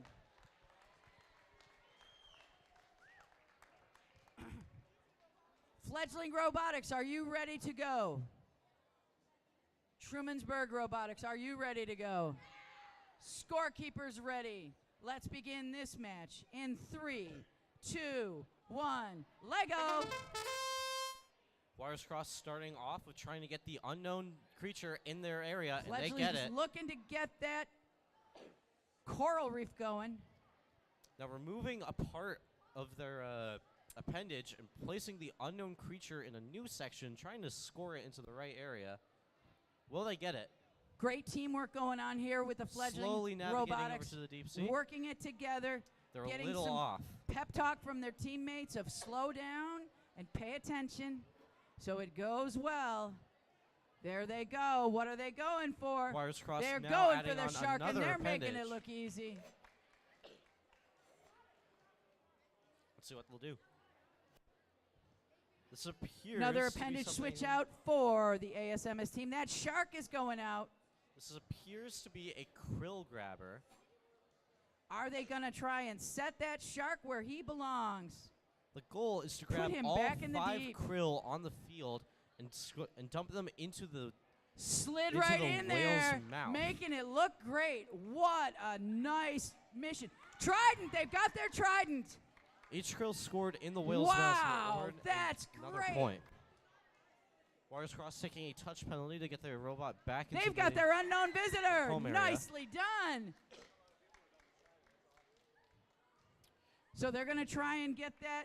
Wires unknown Crossed visitor now looks back like where they're he trying belongs. to go for the submersible, but they just miss it. Very hard to get the robot to turn and go right where it belongs, but they've got it. Well done, ASMS team. We're at Wires 44 Crossed now seconds. swapping out their appendage again. They might run out of missions before they run out of time. Oh, no, they're going for it. They're trying to get it. They've got the flag. And that's endgame. That is endgame. They've got 30 seconds. Wires Cross now starting they're another gonna try program. It again. They're trying it again. In, and here it goes. Did they de-score it again? It appears that Wires Cross has accidentally ran the incorrect program. Swapping over to a new one now. Gonna try it one more time. They've got 6 seconds. Let's try to get more points on board. Good job. And that's time. Excellently done. Excellent done, both teams.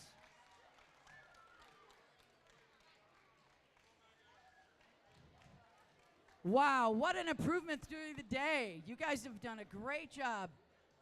Trumansburg, you guys were awesome today. I just want to tell you, I'm glad to see you back. Be back again next year, yeah? All right. Let's come over here and meet our teams. We got teams 7, 4, 6, 9, Lego My Egobots. Lego My Egobots.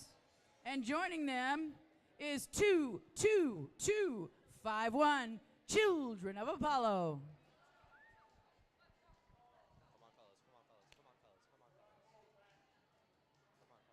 We have some field damage that needs to be rectified, so we're going to let them slow and steady fix the field. See, that's the nice thing about being ahead, because then even if something happens and you get behind, you're still ahead. I like ahead. Children of Apollo, are you having fun today? Yup. Yeah? What does your robot have a name? Does it have a name? James. James the robot. You have so many appendages. You should have names for some of those appendages too. I don't know. I'm gonna come over here. So hi guys. How's your waffle flipping?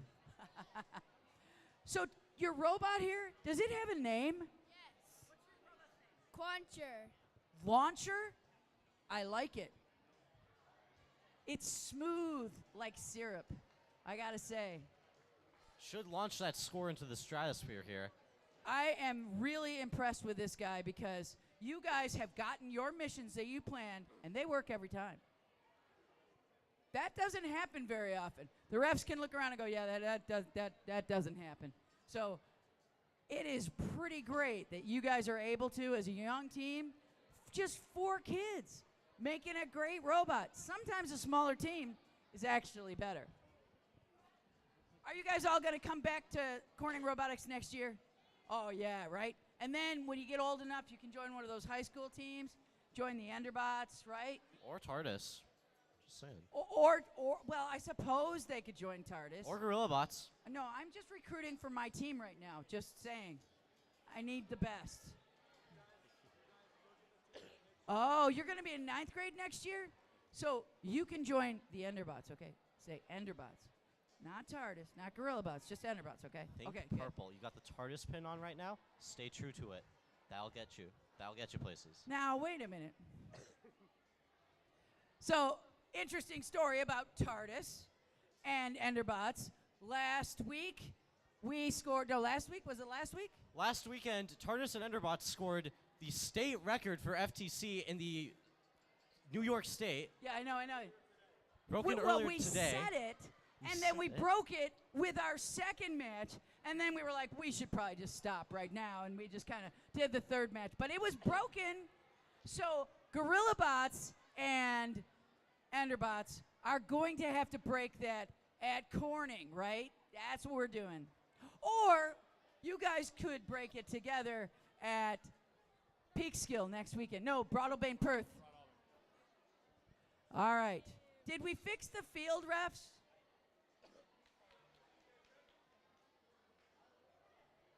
I just need a thumbs up to know if we're good to go. You're saying, you're making a face. Oh, you're good to go. Okay, good. All right, let's bring in the teams. The field is fixed. He's the player. They've only got 4. This guy is a dude. He's gonna He's make it look absolutely easy. ready You just to watch. join Team 5356 TARDIS. They're That's great. my thought. Now, this is like a David and Goliath situation right here. You see the number of people over here on this team? You see the number of people? See the height difference over here versus over here?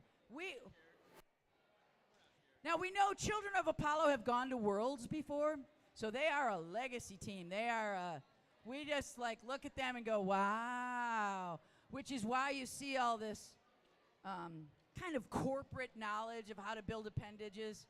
They've learned some things and they pass it down from team to team. 4 guys, scrappy little bot. I'm rooting for you. But I'm actually going to call for Children of Apollo over here because you got to call them all day and I haven't actually watched them. So, Children of Apollo, are you ready to go? Ready to go? Scorekeepers are ready. Let's begin this match in 3, 2, 1. Lego. Eggobot's going in to get that unknown creature, and They've they got get it. it. We've got an unknown creature and a bunch Now of krill. moving over to the anglerfish, getting We've him got in a his sample. home. We got the anglerfish. Trying to get the deep sea sample. Okay, now they're going to Unfortunately grab it missing and leave all those krill behind. But that's good for Eggo robots. All right, let's see where we're going with this. A nice appendage switch. It's going out there. They're going to raise it, and they've got that up, up, up. They've got it. They're going for the diver. Bing, making it look easy. Shark release. Important question to ask is, what's better? A wide variety, but little iffy consistency in scoring, or No, I'll take. quick, I've got a mission that runs consistent every time. every time. Every time that mission runs.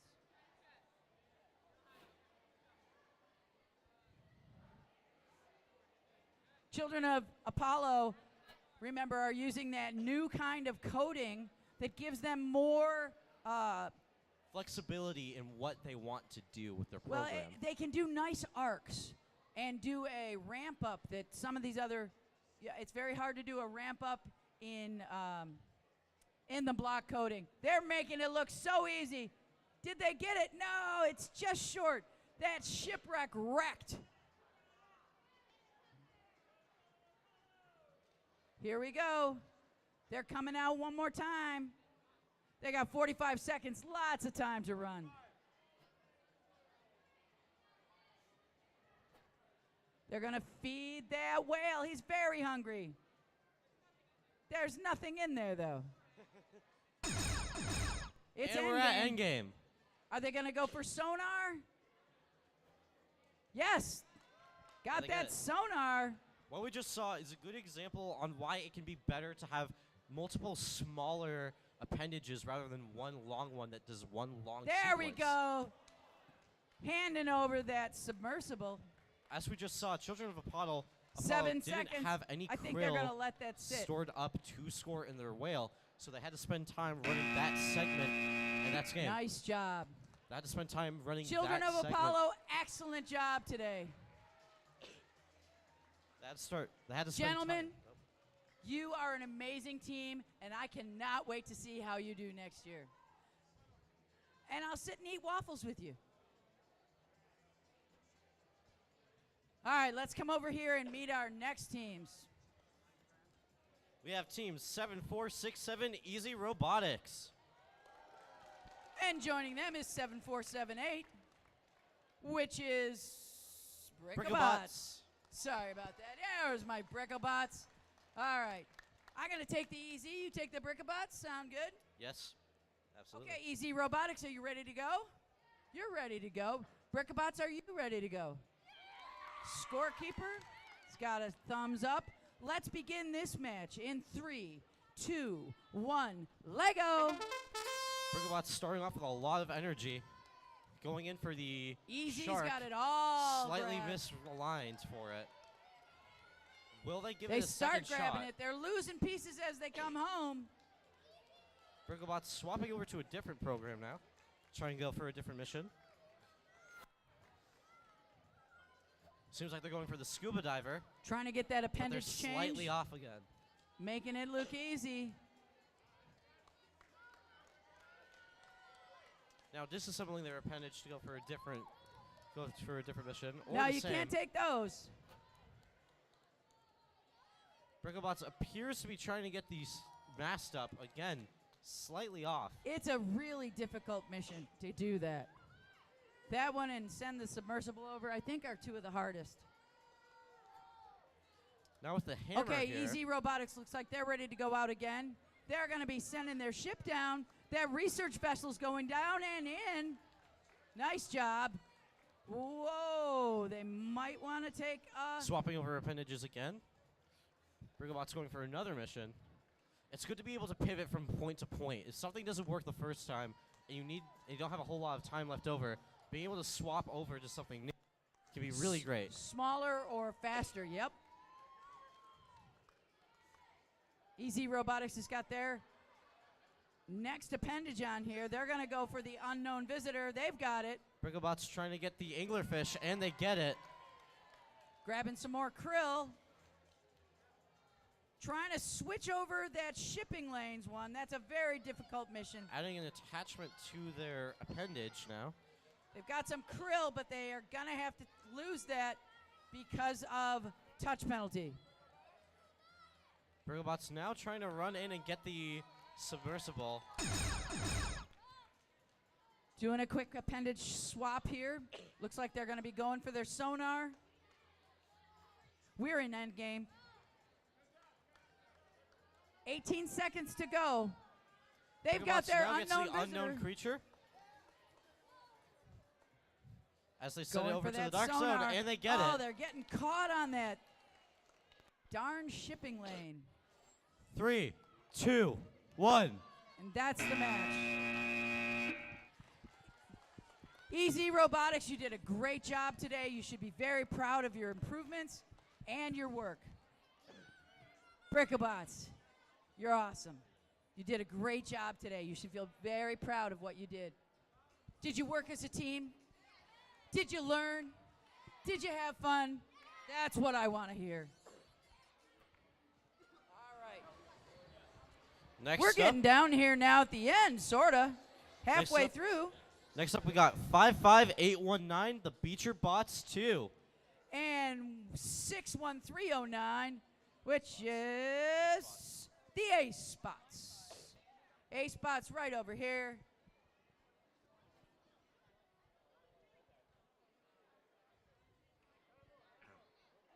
Beecher versus the Ace Spots. Got to put them all on one side first. There we go.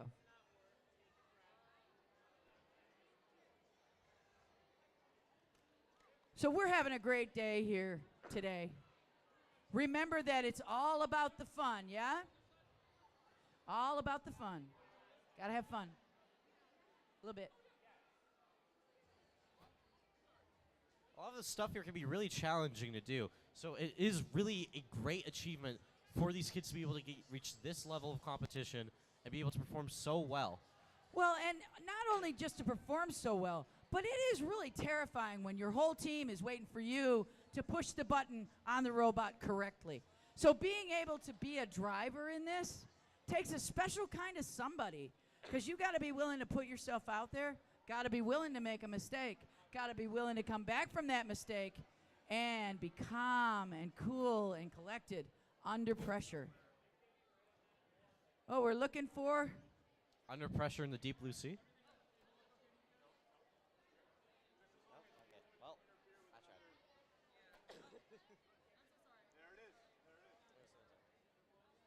There we go. Now we got the right things. Some of the pieces have wandered from table to table. I'm surprised, though, we didn't lose krill today. Well, only once, because Gorilla Bots pocketed it. Yeah, we won't mention again, will we? Matthew. Hahn. Who took it away? Matthew Hahn. We aren't going to mention names or anything. Matthew of the Gorilla Bots. All right, let's see what we got here. Beecher, are you guys ready to play? Good.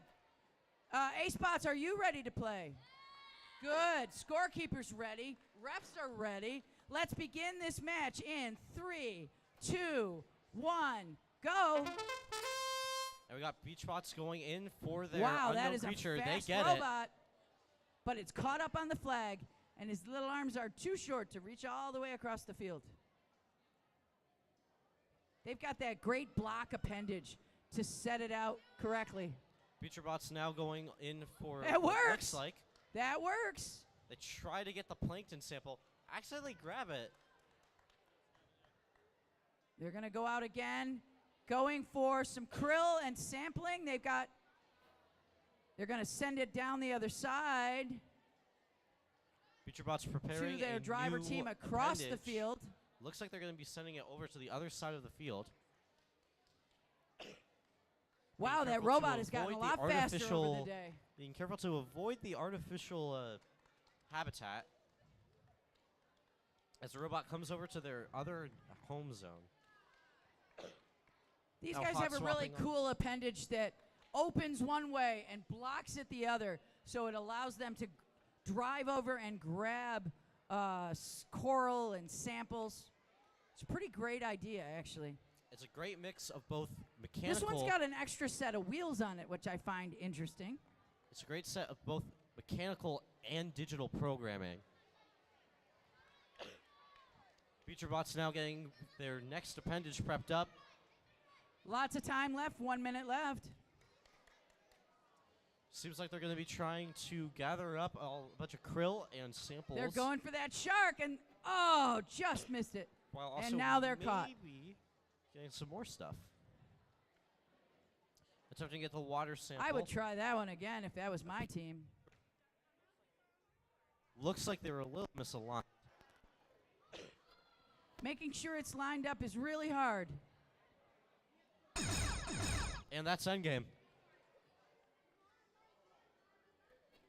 You've got it!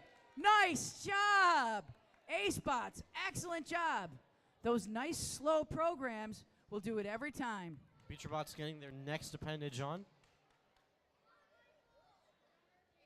A-Spots driver is doing Appears an like they're going to amazing be going job. for the scuba diver here. 3, 2, 1. Oh! Do we count that?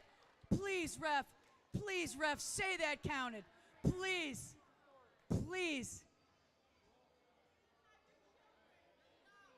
It was in there. It was in there. Yes! Yes! Yes! What a great showing from the A-Spots. Driving under pressure like you wouldn't believe. Beachbots, awesome job. Great season. Sometimes the pressure of this, I said, it's hard to be the driver. The water pressure? Oh, it's water pressure. That's what we've got there. Now hopping back over. Kind of we water have- works. Now hopping back over, we have another appearance of the Beachbots. This time Beachbots 1, 53212. And joining them is Stella Robotics. Stella. 56849. Stella 1. Thank you. It's hard to tell them apart. Yes, but you stand taller. Oh, snap. You're not shorter. You're just vertically challenged. All right. It looks like you guys are having fun. Are you having fun? No? You're not having fun, are you? How about you? Having fun? Come on, it's a good day, right? Yeah. All right.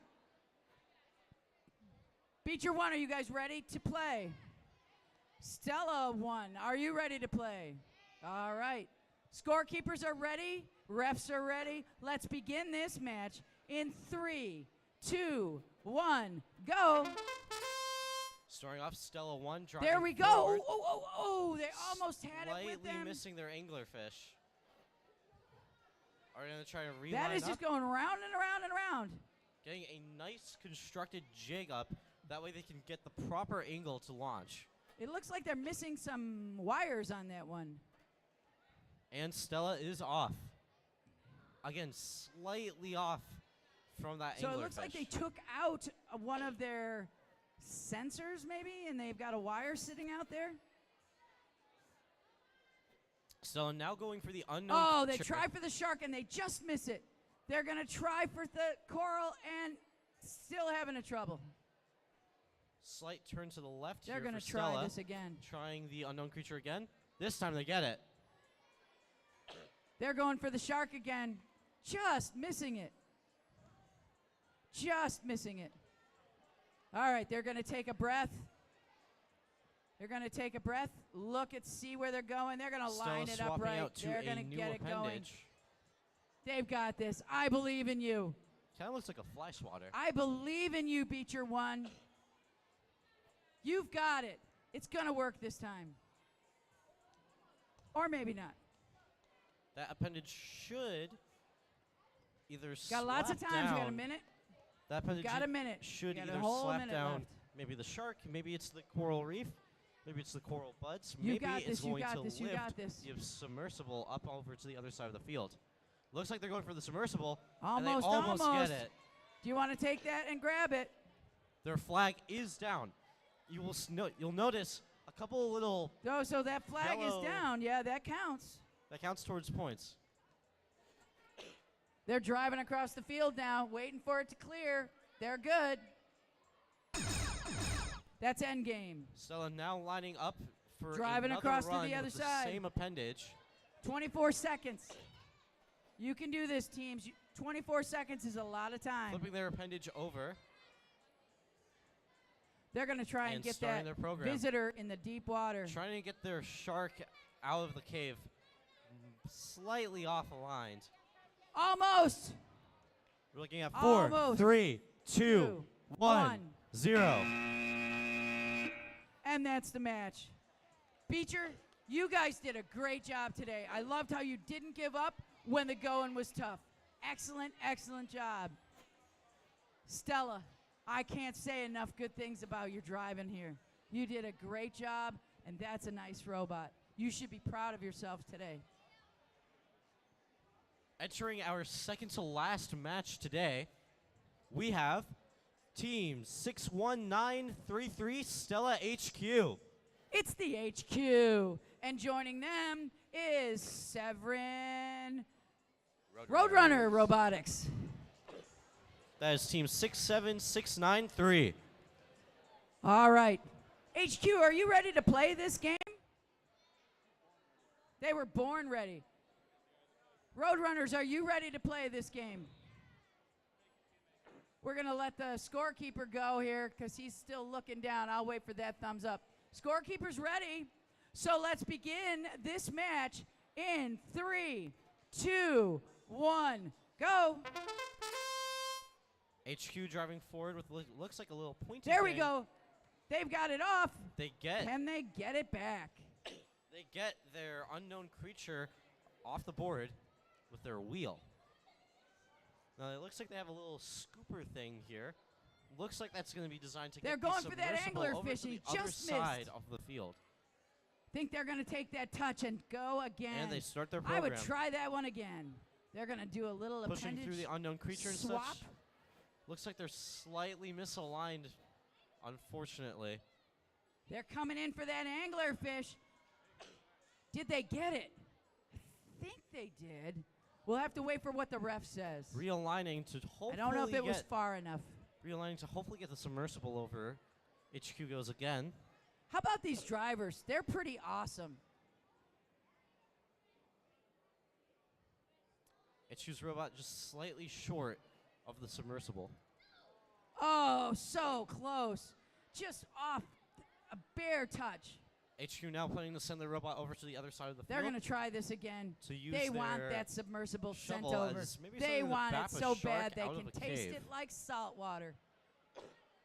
There it goes. There it goes. It's going to do it. Oh, so frustrating. HQ lines up the robot, preps their program. The slightest off. little change. All right, it's driven over to the other side. They're going to do a quick. They get the coral Setup. buds up and over, and they get the 51 shark seconds. out of the cave. Whether or not it is or isn't on the mat is up to a rough call here. Seems right on the edge. 7 Robotics is setting up to go out again. Not mission number 3, she says. No, no, no, that's not what I want. I want I want debating 4. what program they're That's going what to she run now. wants. 28 seconds to go.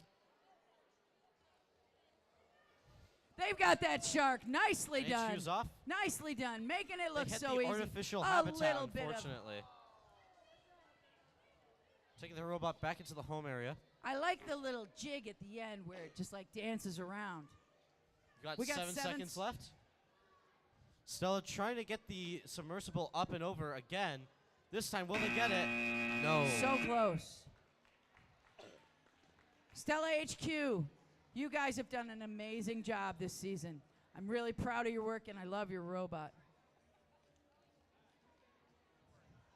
Roadrunner Robotics, I gotta tell you, this is a great bot. You got a nice little robot here and a great drive team. You guys have done a great job, and I want you to walk away feeling really proud about yourself today, okay? Because it is awesome. And that robot gave us high scores. Your robot gave you the high scores that you were looking for, right? That's what we love. Friends, family, team members, coaches, mentors, after this final match that Pat and Victor are going to call, we're going to introduce a special guest from Team TARDIS for a presentation and an additional presentation, about 20 minutes or so of that before we get to the awards ceremony, just so that you can plan ahead. So one more match, and we'll do 2 presentations as our judges wrap up their deliberations and whatnot. Thank you. Did I hear a Let's Go Lions? Did I hear that? Oh, wait, let's do this right. Let's go Lion Bots, let's go. We'll help them. Let's go, Lionbots, let's go. Then they don't get it. I tried. I think it's great. Opposite of Lion Bots. Let's roar. Let's go. All right. Opposite of Lion Bots, we have team 67026 Crystal City Coders. The Crystal City Coders that have sparkled our attention all day, dazzled us with their brilliance and their wild appendages. And you'll notice the Lion Bots. Can I look at this for just a second? This is a great block. This sets them, helps them center your robot every time, doesn't it? It's very important. So let's see what we got. Crystal City Coders, are you ready to play this game? You ready? Lion Bots, are you ready for this game? Scorekeepers are ready? Let's begin this match, the last match, in 3, 2, 1, Lego. Crystal City Coders starting off with Lion their Bots going out with that lovely appendage looking that to grabs collect one some way. coral. Unfortunately, They're going they for missed krill and the krill and krill. underwater They've sample. got them all. But they Can do they get a them back krill. home? They do it. They are going strong. Crystal Coders now pivoting over to what looks like try and get the mast up. Lion Bots are pushing They in get that it. appendage. They're A going to little line too it far. up, take their time, make sure they've got it where they need it.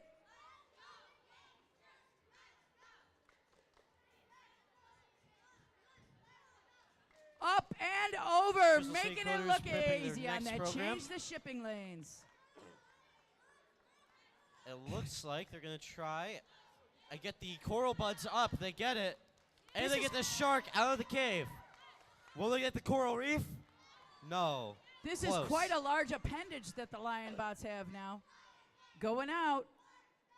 Crystal City Coders now swapping over their appendage again. Quick thing, they got to change that program to 4.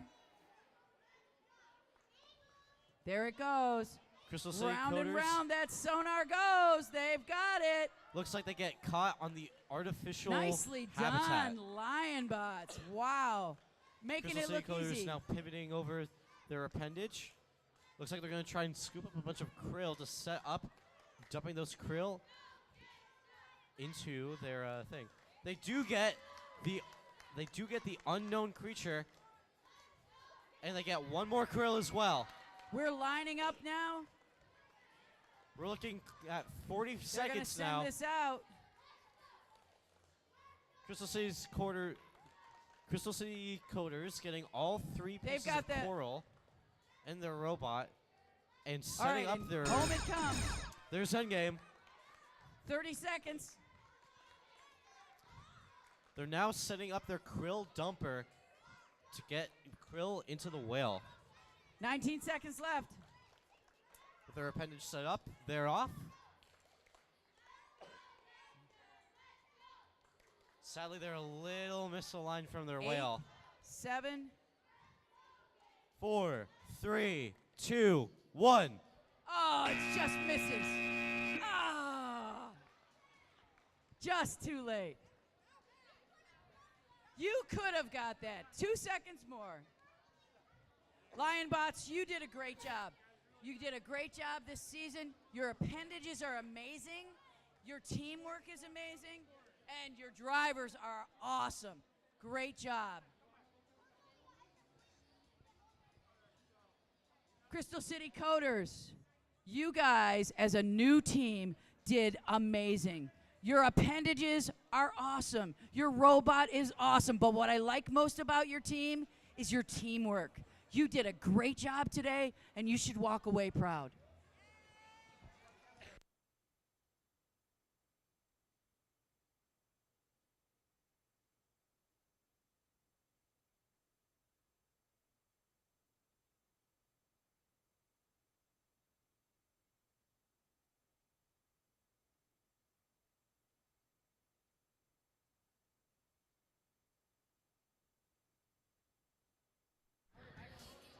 Two.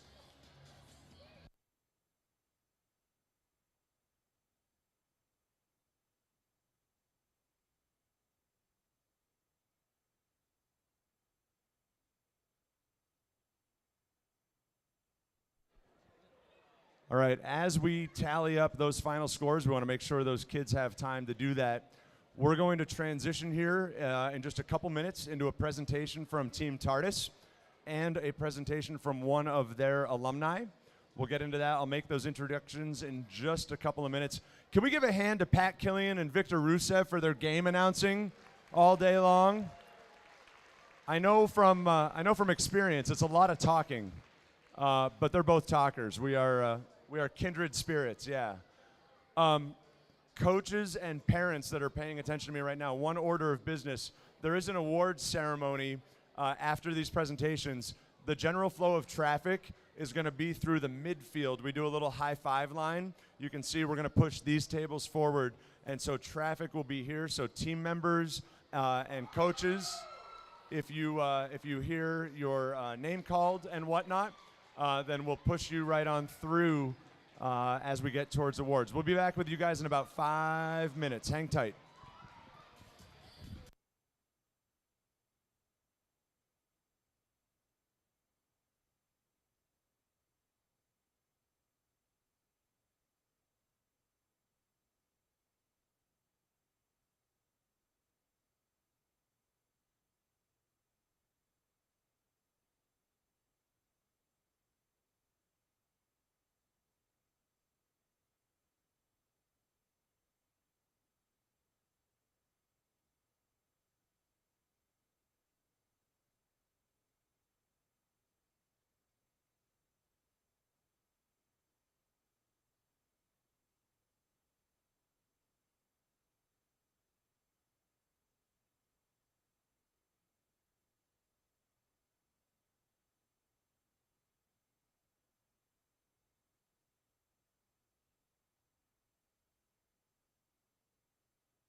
All right, friends, we would like to get to our presentation. Teams, take to the stands, please. Coaches, parents, get your teams to the stands, please.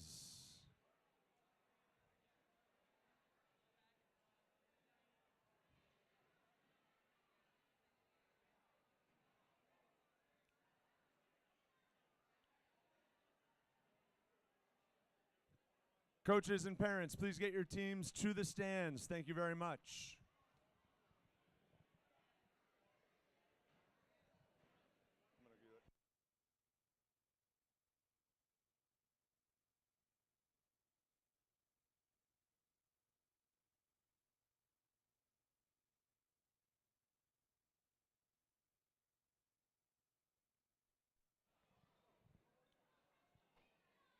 All right, as we are assembling, if I could have the room quiet, please.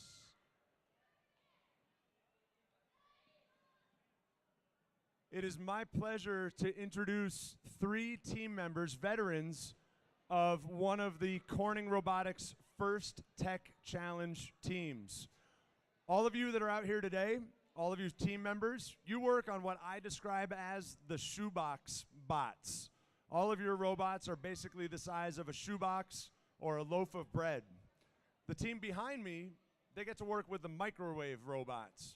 But something that some people don't know about first, especially a lot of the parents out here, the moms and dads and relatives, there's shoebox bots, there's microwave bots, there's also dishwasher bots.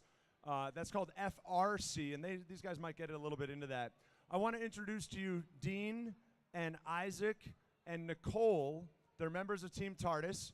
They went on a little trip that they want to tell you about, and I'm going to ask all of the team members out here to turn to the team member next to you and say, shh, somebody's talking. See, I'm a high school teacher, not an elementary school teacher or middle school teacher, so I don't know all of the tricks. Coaches, mentors, parents, if you guys can help us out too, we want to grab the room, we want to get to this. And after TARDIS has a presentation, we're going to bring up one more very, very special guest. Let me turn it over to the kids.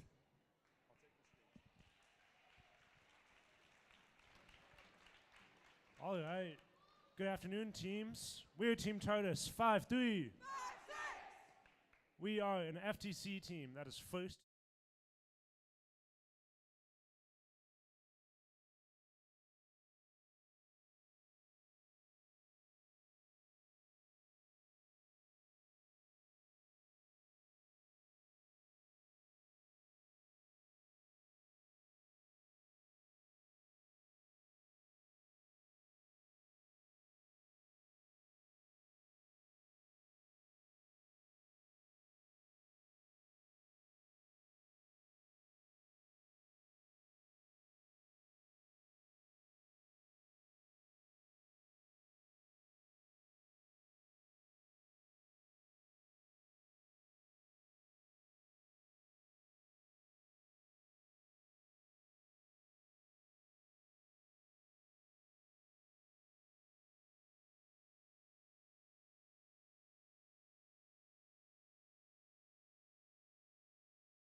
And then winter, we start competing. So we had our first competition mid-December, and then we advanced from there. So then our regional championship is in mid-March, I think.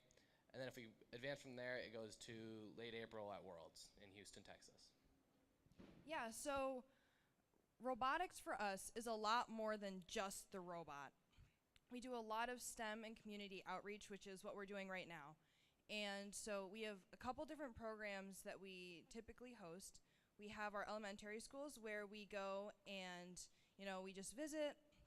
And last year and the year before that, we were able to go to 4 of the CPP elementary schools and do longer demos where we had kids driving our robots on one side of the gym and a presentation about robots in our world on the other side of the gym. We are actually visiting Carter this Friday with that presentation. We also do a lot of work for the Corning Community Food Pantry. Some of you may know we do a lot for FLX Gives. In the past 4 years, I think we've raised definitely over $8,000. Another thing we do is hosting competitions, which is what we're doing now. A couple weekends from now, we are hosting the FTC Corning Qualifier at the Corning High School. And another thing we do is Camp TARDIS, which I will talk about a little bit more at the very end of this presentation. So during that competition, we get there around 7 in the morning, and we have interview with some judges just like you guys, and that could be any time between 7 and like 10. And then we have our robot game, which starts, and that starts just after that. And at the first 30 seconds, it's all pre-programmed like you guys. But then the rest of the 2 minutes are driver controlled. So we'll have like Xbox controllers, and we will drive the robot for 2 minutes. And then during end game, there could be extra points or different things you could do during that. And then you have like 4 qualifying matches, and then if you qualify into eliminations, there'll be eliminations until as far as you can get on. And there's championships, which could qualify you. So this season is called Into the Deep. Last season was called Center Stage. It was all about the arts.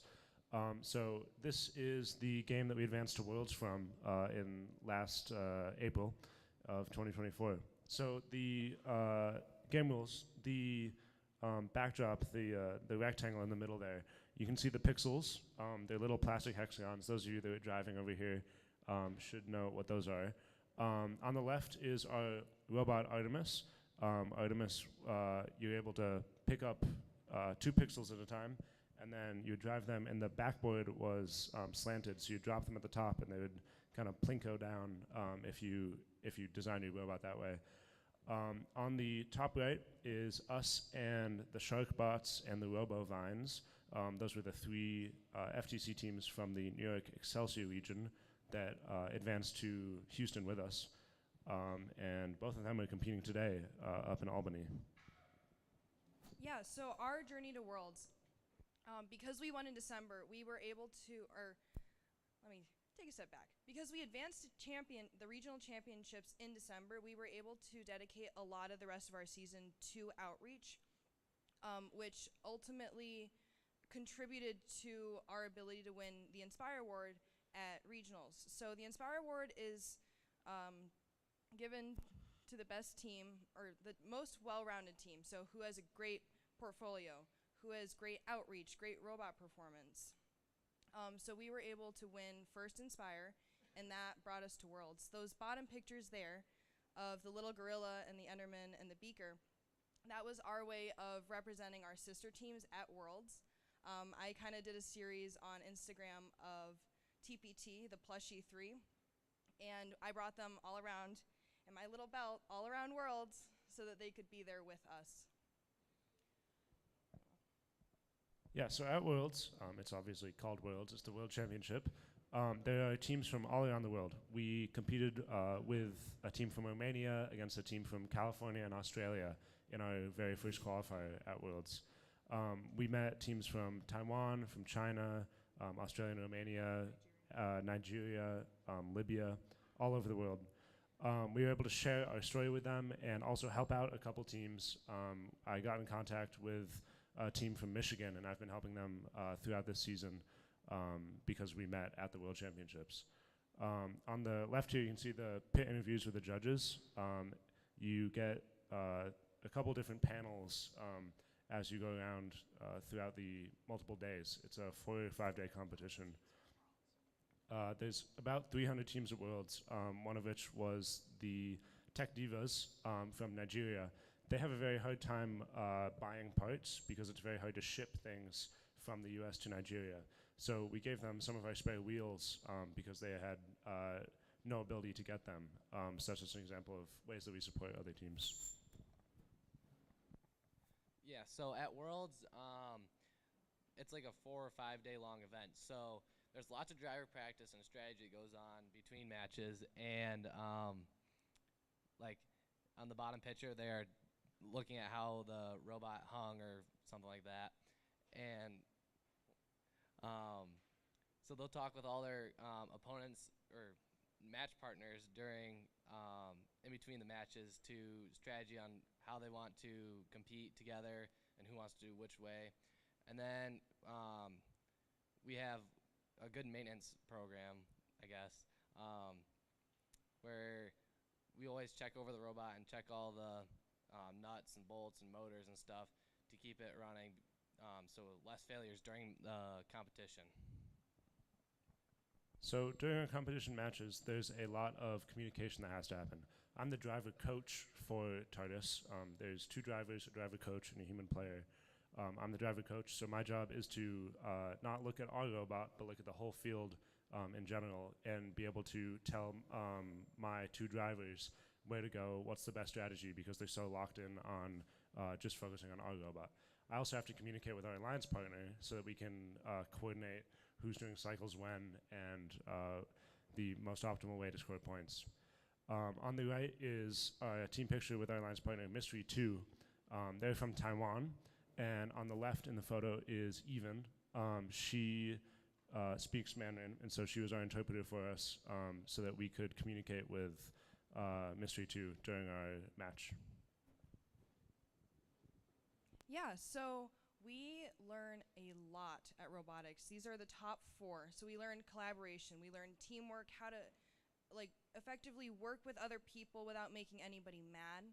And that ties into communication, making sure people know who's doing what when, because we have such a large team, we really need to communicate, make sure everybody knows what else is going on so that we can best help each other succeed. We work on a lot of problem solving. We have a lot of different iterations of each little part on the robot, like the little gripper or the intake. And we're trying to solve the problems in a way so that we can best perform at everything. And we also learn flexibility. So if something goes wrong, what do? We work around it, we come to a consensus, and we just keep going. All right, so how can you get involved in FTC? This is when I get to do my lovely spiel about Camp TARDIS. So Camp TARDIS is a 3-day camp at the CPP High School hosted by us.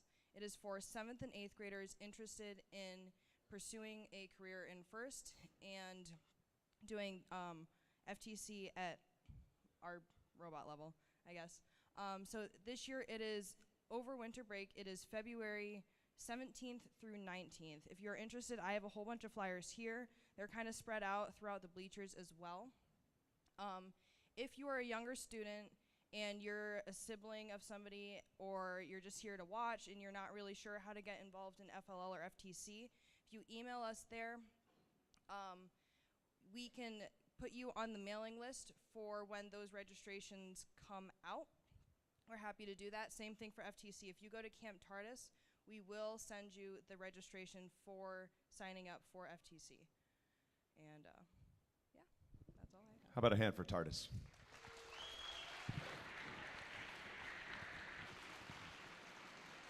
This is where somebody was silly enough to put a microphone in my hand, and I get to tell you a little bit more of the story because these are pretty humble kids.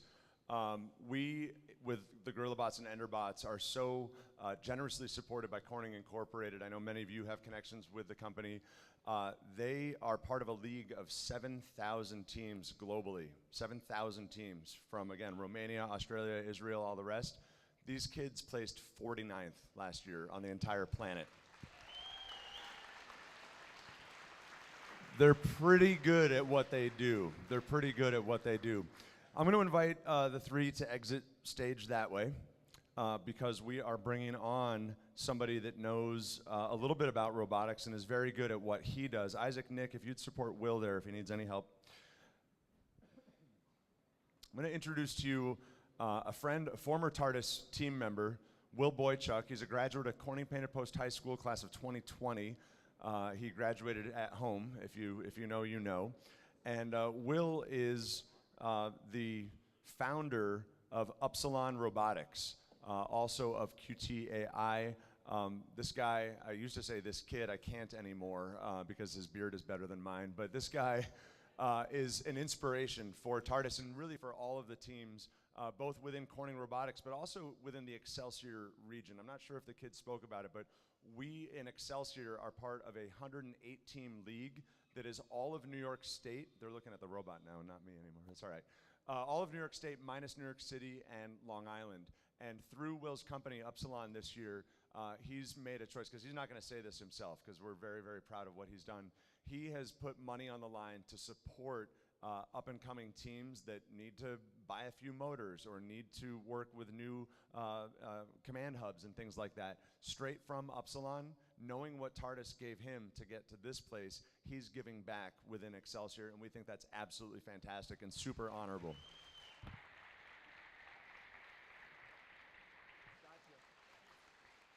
So what we're going to do, we are, in full disclosure, we're biding a little time to get the A-OK from the judges that we're ready to move to awards. But we're going to let Will present a little bit about Uplison and about what this thing is up here. If we have time, we may take some questions from some of the students, but we want to get Will here and then certainly honor your time and get you guys to awards. Okay. So I'd say probably 5 minutes. Yeah. Cool. We'll do that. Thank you, friends. On? Okay, great. So yeah, hi everybody, my name is Will Boychuk. I founded Uplison Robotics just over the summer. Briefly before I get into the robot, I'm just going to quickly go over my entire experience with the first organization. It started when I was like 7 or 8. Probably coaches and mentors probably know him, but Sam Zuby, I still remember when I was 8 years old going into the interview with my mom actually, with Sam Zuby to join a junior FLL team. So I started on junior FLL with Sam Zuby. I then aged up into FLL with Mr. McBride. Actually, I was on one of his teams. Then I went into one of the ASMS teams with Pat Killian, Mrs. Killian. And then I went into FTC with Paul Doan and TARDIS. So yeah, the entire journey for my entire childhood, from elementary school all the way to high school, I was part of this organization. And I couldn't get enough. So instead of going to college when we graduated in 2020, I took the experience that I learned and I applied to a robotics position in Ithaca, New York. And I was very fortunate, very lucky enough that I was able to get that position, and I built really cool robots that climbed on walls. Some of you guys have probably seen them. I was here, I forget whether it was last year or the year before, but we did wall climbing robots using vacuums. So that was really cool. Then over the summer, again, I've been fortunate enough with the support of my family and the support of the coaches and mentors and a lot of people in this room that I was able to found my own company, Uplison Robotics. And along with some members of TARDIS, some members of other FTC teams that I competed with, I was able to build Zenith, which is a pipe climbing robot. So enough of that. I'm going to demonstrate it. I'll talk briefly about how it moves and sort of the build structure. This is a modular design, so essentially this particular robot comprises of 3 modules. Each module has what we like to call a wheel or a tire. And that tire is very, very special. It is omnidirectional. Now, essentially what that means is it can move in any direction. So what I'll demonstrate is the drive functionality, which allows it to essentially move around the perimeter of whatever pipe or tube or tree or anything that we can put it on. Those wheels can also roll as a traditional tire would. So that allows it to go sort of sideways and then also transition up and down. So Dean, if you could help me real quick, what I'll do is actually show how it moves. So the first thing here that I'm going to do is I'm going to drive it. So you can see that right now, you can hear that it's not exactly doing exactly what it needs to do, but you can see the movement where it is right now driving. So again, we're going around the perimeter of the pipe. Once we do that, we can go over, and now what we're going to do is we're going to start to roll. So now, the same tires that were just driving around the perimeter can now roll and function sort of as a traditional wheel would. What we're going to do now is we're going to detransition, or we're going to transition onto the vertical side of the pipe here. The other thing that's important here is the fact that the diameter of the structure actually shifts a little bit. So you can see that we're actually getting a little bit wider here when we go onto this PVC part. What we're going to do is both these modules are now turning into pivot points. So what I'm going to do is I'm going to pause those and slowly but surely let the robot sort of help with gravity and go down and transition now onto a vertical section of the pipe. And there we go. Just like that. Thank you. So I did a lot of cool stuff on TARDIS. I did a lot of cool stuff on the FLL teams. I did a lot of cool stuff on junior FLL. I'm sure I don't even remember, but this is the coolest thing that I've ever done. And this is something that, again, I would not have been able to even closely, be able to do without the support of a lot of people in this room. So again, I would like to thank everyone for, giving me the support, always being there for me, helping me, whether it's, emotionally, mentally, physically, with building this and putting it together. If you guys have any other questions, I will be over there probably until the end of the competition. Good luck, guys. The robots that I saw today were incredible, and best of luck during the award ceremony. Thank you, guys.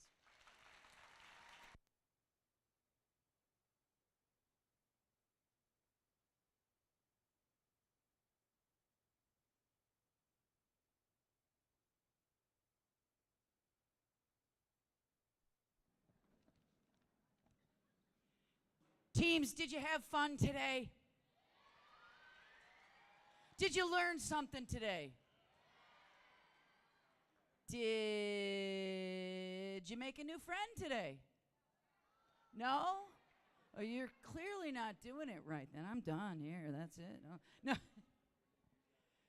Teams, I want you to stand up and give yourself a cheer. You did a great job today. Yeah. You know you worked hard.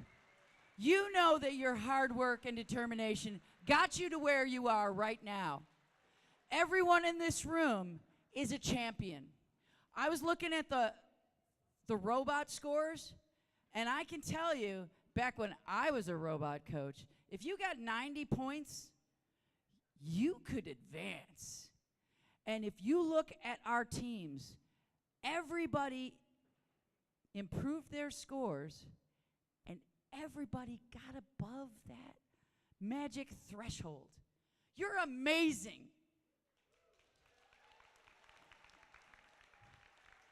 Now, no team gets here all by themselves.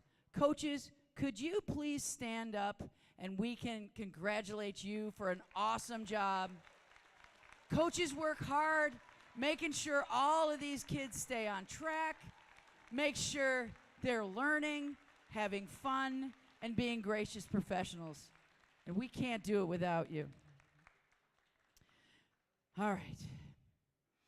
As you work together with your team during the Submerged part of the first dive presented by Qualcomm season, you learned about research, studying, building, coding, and most importantly, teamwork and gracious professionalism. You're all champions. So we want to thank some of our sponsors at this point. First of all, we want to thank First Lego League and Lego Education and the Lego Foundation, in addition to the Rockwell Automation for being our division sponsors. But most important for this tournament, we'd like to thank Corning Incorporated for being the sponsor of this event and feeding you pizza and making it all happen.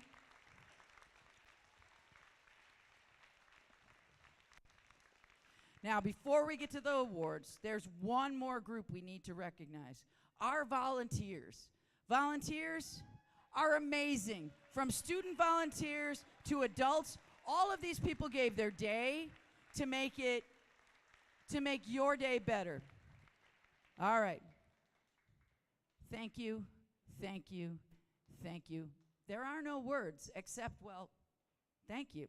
So now I'm going to turn it over to our head judge, Alex, and he has some words to say.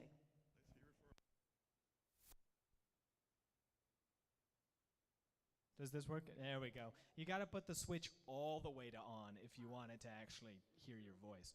So before we continue that, let's get a huge round of applause for our MC as well. Round of applause there. Yeah. Spending all day just running this and getting everybody hyped and getting everybody excited.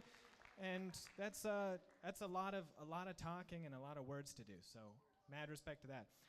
All right, so as we've said, we're going to move on into the awards portion of it. And I know everyone is very excited for awards. All right, so as if you've been here before, kind of how we do it is we don't just say the team that's winning the award. We do a little bit of fun wordplay beforehand and give a couple sentences to see if maybe you can guess out who's going to be that award, and then we do tell you who it is so you don't have to keep guessing. But when your team is, if your team is one of the awards and gets called down, I ask that you please come down to your right or left, and then you'll come down, receive some high fives and or fist bumps, whatever the volunteers would like to give you as you run along. And one of you, we have a trophy for each of the awards. So we will hand that trophy to the first person on the team that runs down. Please don't fight to be the first person on the team. You can all hold the award afterwards. All right, before we get started, we talked about volunteers, so we would like to give a special shout out to our one of our most helpful, most special volunteers that we want to give the volunteer award to. So this is someone who helps us out year after year and comes and helps volunteer with their time and giving us their trailer and setting up all this AV stuff, and that would be Patrick McBride. Patrick! I think it's the one with the sticky note. It's a very official sticky note that says Volunteer Award.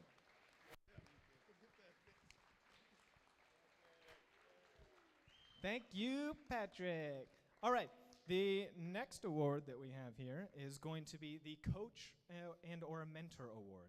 So all of you had the little Coach Mentor Award feedback form that you were able to give to us, and it's, as we've mentioned before, there are so many people who provide help and support and mentorship for all of these teams out here, and we couldn't do it without any of you.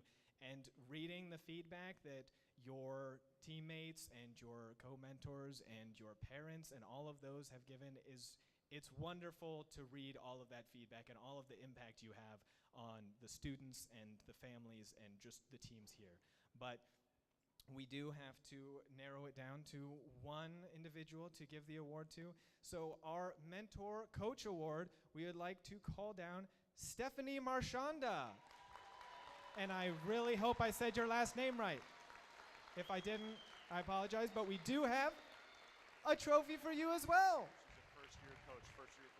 Also, I just was informed that she is a first-year coach.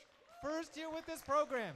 The outpouring of support and love for her was fantastic. And to top it all off, this is her first year doing it. We hope for many more years of support and guidance from you.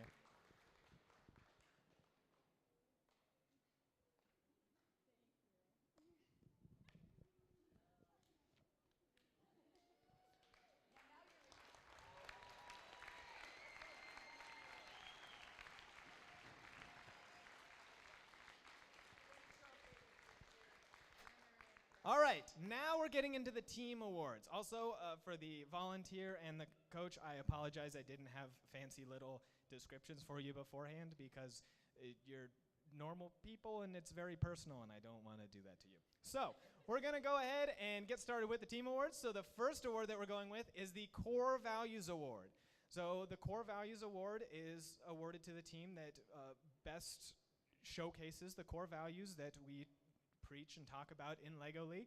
So as you can see here, extraordinary enthusiasm and spirit, knows they can accomplish more together than they could as individuals, and they show each other and the other teams in the tournament the respect at all times. So for the Core Values Award, everything that this team did, they did with a sparkling enthusiasm. With their poster, it was crystal clear that they always incorporated core values. And even though they are from all over, they did their namesake city proud. Please give it up for the Crystal City Coders.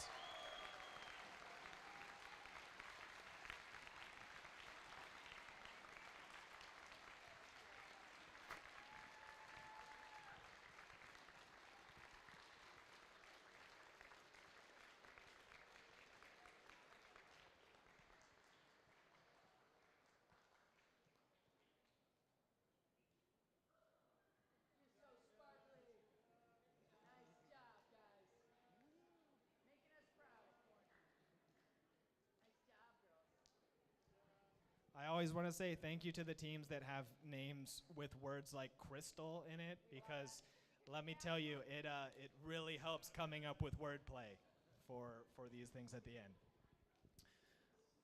All right, the next award that we have is the... It's my hair? Oh. I mean, weird things have happened. All right, Innovation Project Award. So this is going toward the team that specifically showed a lot of accomplishment and really innovative thinking for the Innovation Project. Swapsies. All right, so this, as we on the screen, team utilized diverse resources for their innovation project to help them gain a comprehensive understanding of the problem they identified, developed a creative, well-researched solution, and effectively communicated their findings to judges and the community. So for the innovation project, the good split of veterans and rookies let them both learn and build efficiently. Though their innovation project might have been basic, their skills were anything but. And as their name suggests, they are readily familiar with bricks and bots. Everyone put your hands together for Brickabots!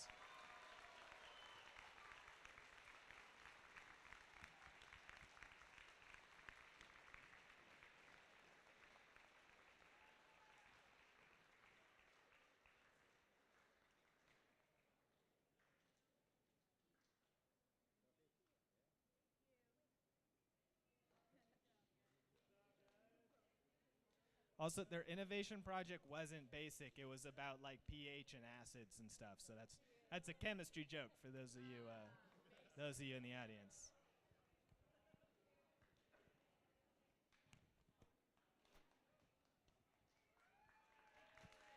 Woo!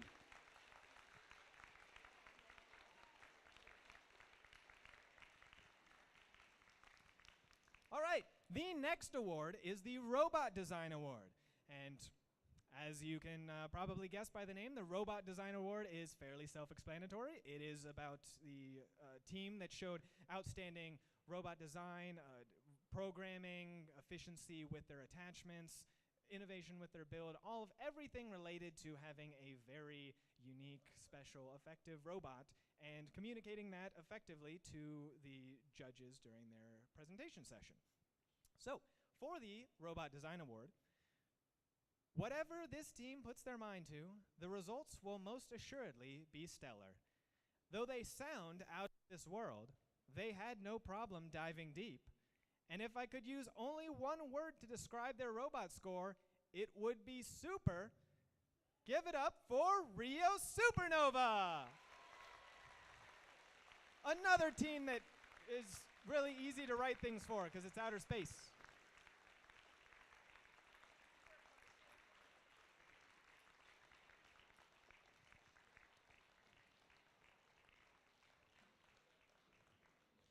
We're also great at picking teams that sit at the very top.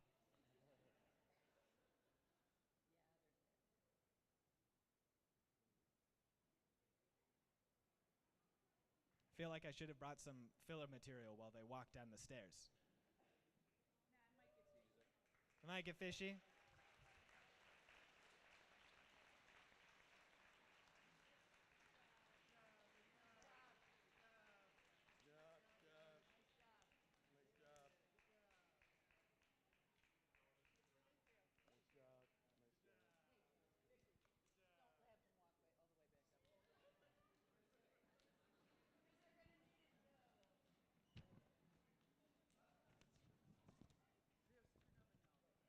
All right.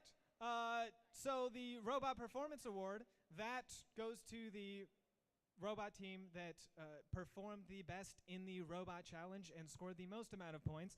It was why we tried to tell Rio Supernova not to go all the way back up to the top of the stairs, because they also got the Robot Performance Award with a high score of 395 points. That, unbelievable. That is a high score. No, you gotta go to the other side. Go to the other side. What are you doing? What are you doing? Chaos. Chaos reigns. Here, you can high five on the other side. Confuse it.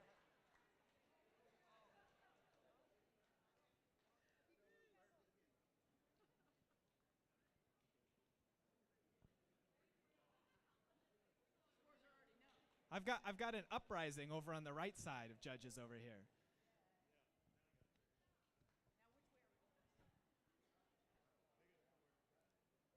All right, now the next two awards are awards that are not specifically based upon what was scored upon in either the judges' rooms or the robot scoring tables. These are two awards that are given out by the judges for two separate things, but just based upon what they saw while they were judging the different teams today. So this first award is what we call the Breakthrough Award. And this is an award that really celebrates a team that made significant progress and just shows a confidence and capability in both either the robot game and the innovation project. Shining example of excellent core values. They demonstrate that they understand what they discover is more important than what they win.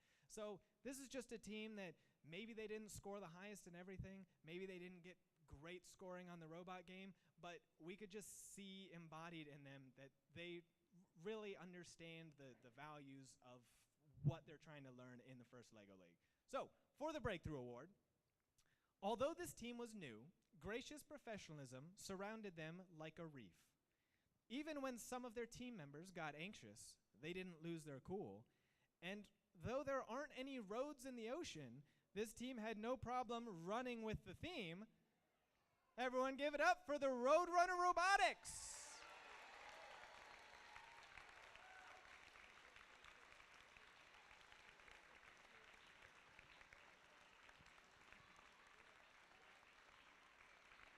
Meep, meep.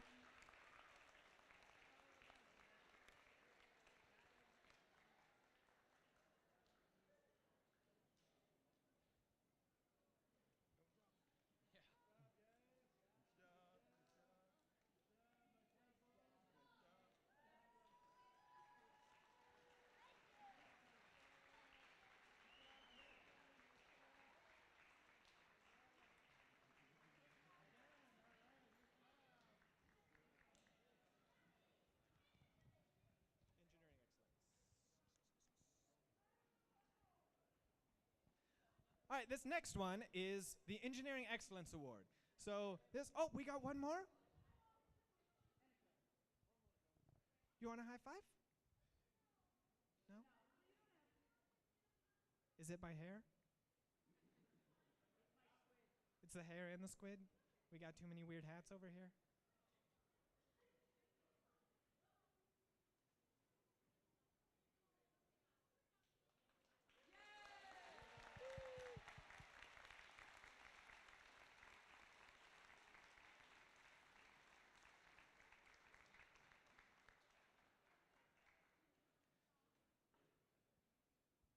All All right, the next award is the Engineering Excellence Award. So this was an award that the judges gave to a team that they thought just had some really innovative, interesting robot design ideas that were not necessarily something that they'd think of normally, or something that just looked very interesting in the description of the robot during the judging session.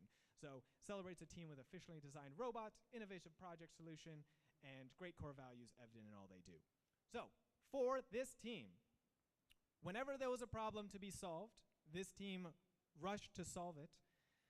Though their use of graphs and sensor monitoring left some of the judges speechless, and I know it's been said before, but they do make it look easy out there. It's easy robotics.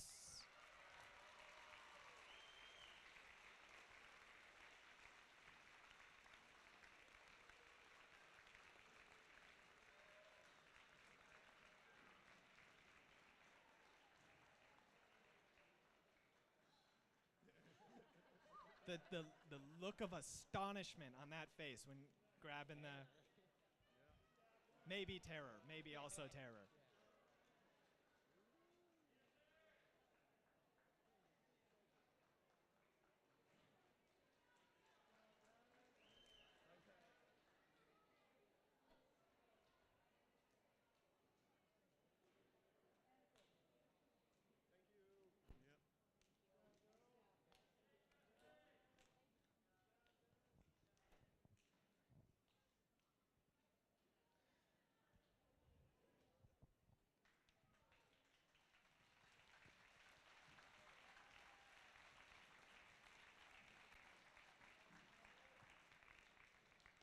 And the last award that we have to give before we announce which teams are advancing on is the Champions Award. And again, as the name suggests, the Champions Award is awarded to a team that excelled in all three categories as well as the robot game itself. So I will go ahead and start reading out these descriptions for you. It doesn't matter if they're children, you best not judge them by their size. This team didn't need any help from a higher power to succeed with their robot, and the god of music would be proud with how they all worked in harmony. Everyone put your hands together for Children of Apollo.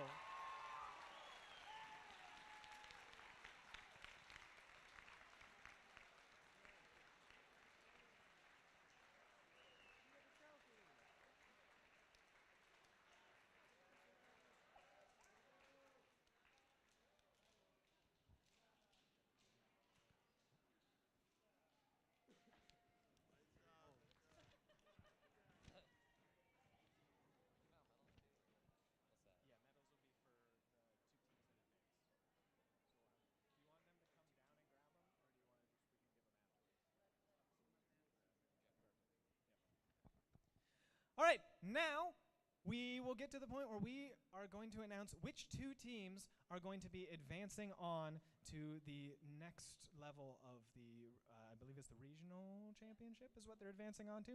So we're going to announce the two teams, and we have medals for these two teams, but please don't rush down and get them right now. We will give the medals to you after the presentation is over. So I ask that when we announce the two teams, everyone give them a very gracious professionalism round of applause, and then we'll finish it up here, and they can grab their medals afterwards. So without further ado, let's go ahead and announce the two teams that are advancing on. It will be Children of Apollo and Rio Supernova. Congratulations! Everyone give them a round of applause.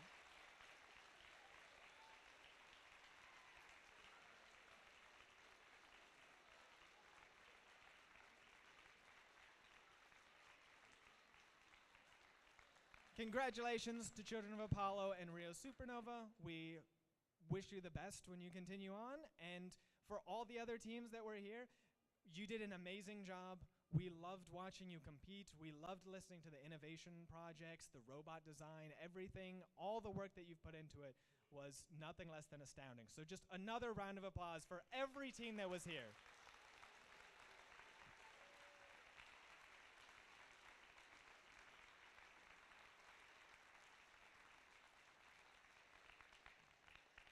So one last thing before I read this last little bit. We have the rubrics and also a feedback sheet. You can collect those from me. I will be standing over there outside of the doors after this, and you can come by and grab them from me.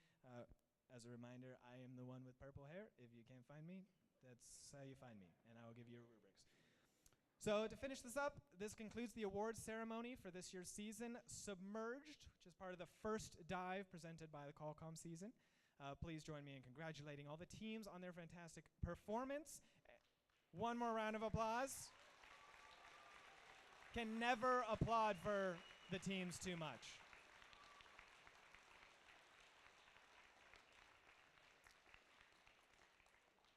And remember, this isn't goodbye, because we hope that you will join us next season for more STEM fun. So to learn more about the program, you can go to firstinspires.org and obviously keep an eye out next year for what the theme and season is going to be.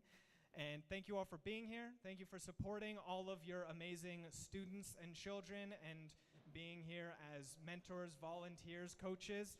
And this concludes the tournament for today. So thank you again. Two quick for things. Sharing. Two more quick things. things. Listen. Never mind. I'm not finishing it. Sorry. Give it to Mike. Teams, coaches, mentors, take all of your coats, take your chargers, take your water bottles, take your wrappers of things, and help us make this space immaculate. We'll see you February 9th at the FTC qualifier at Corning Painted Post High School. Thank you very much.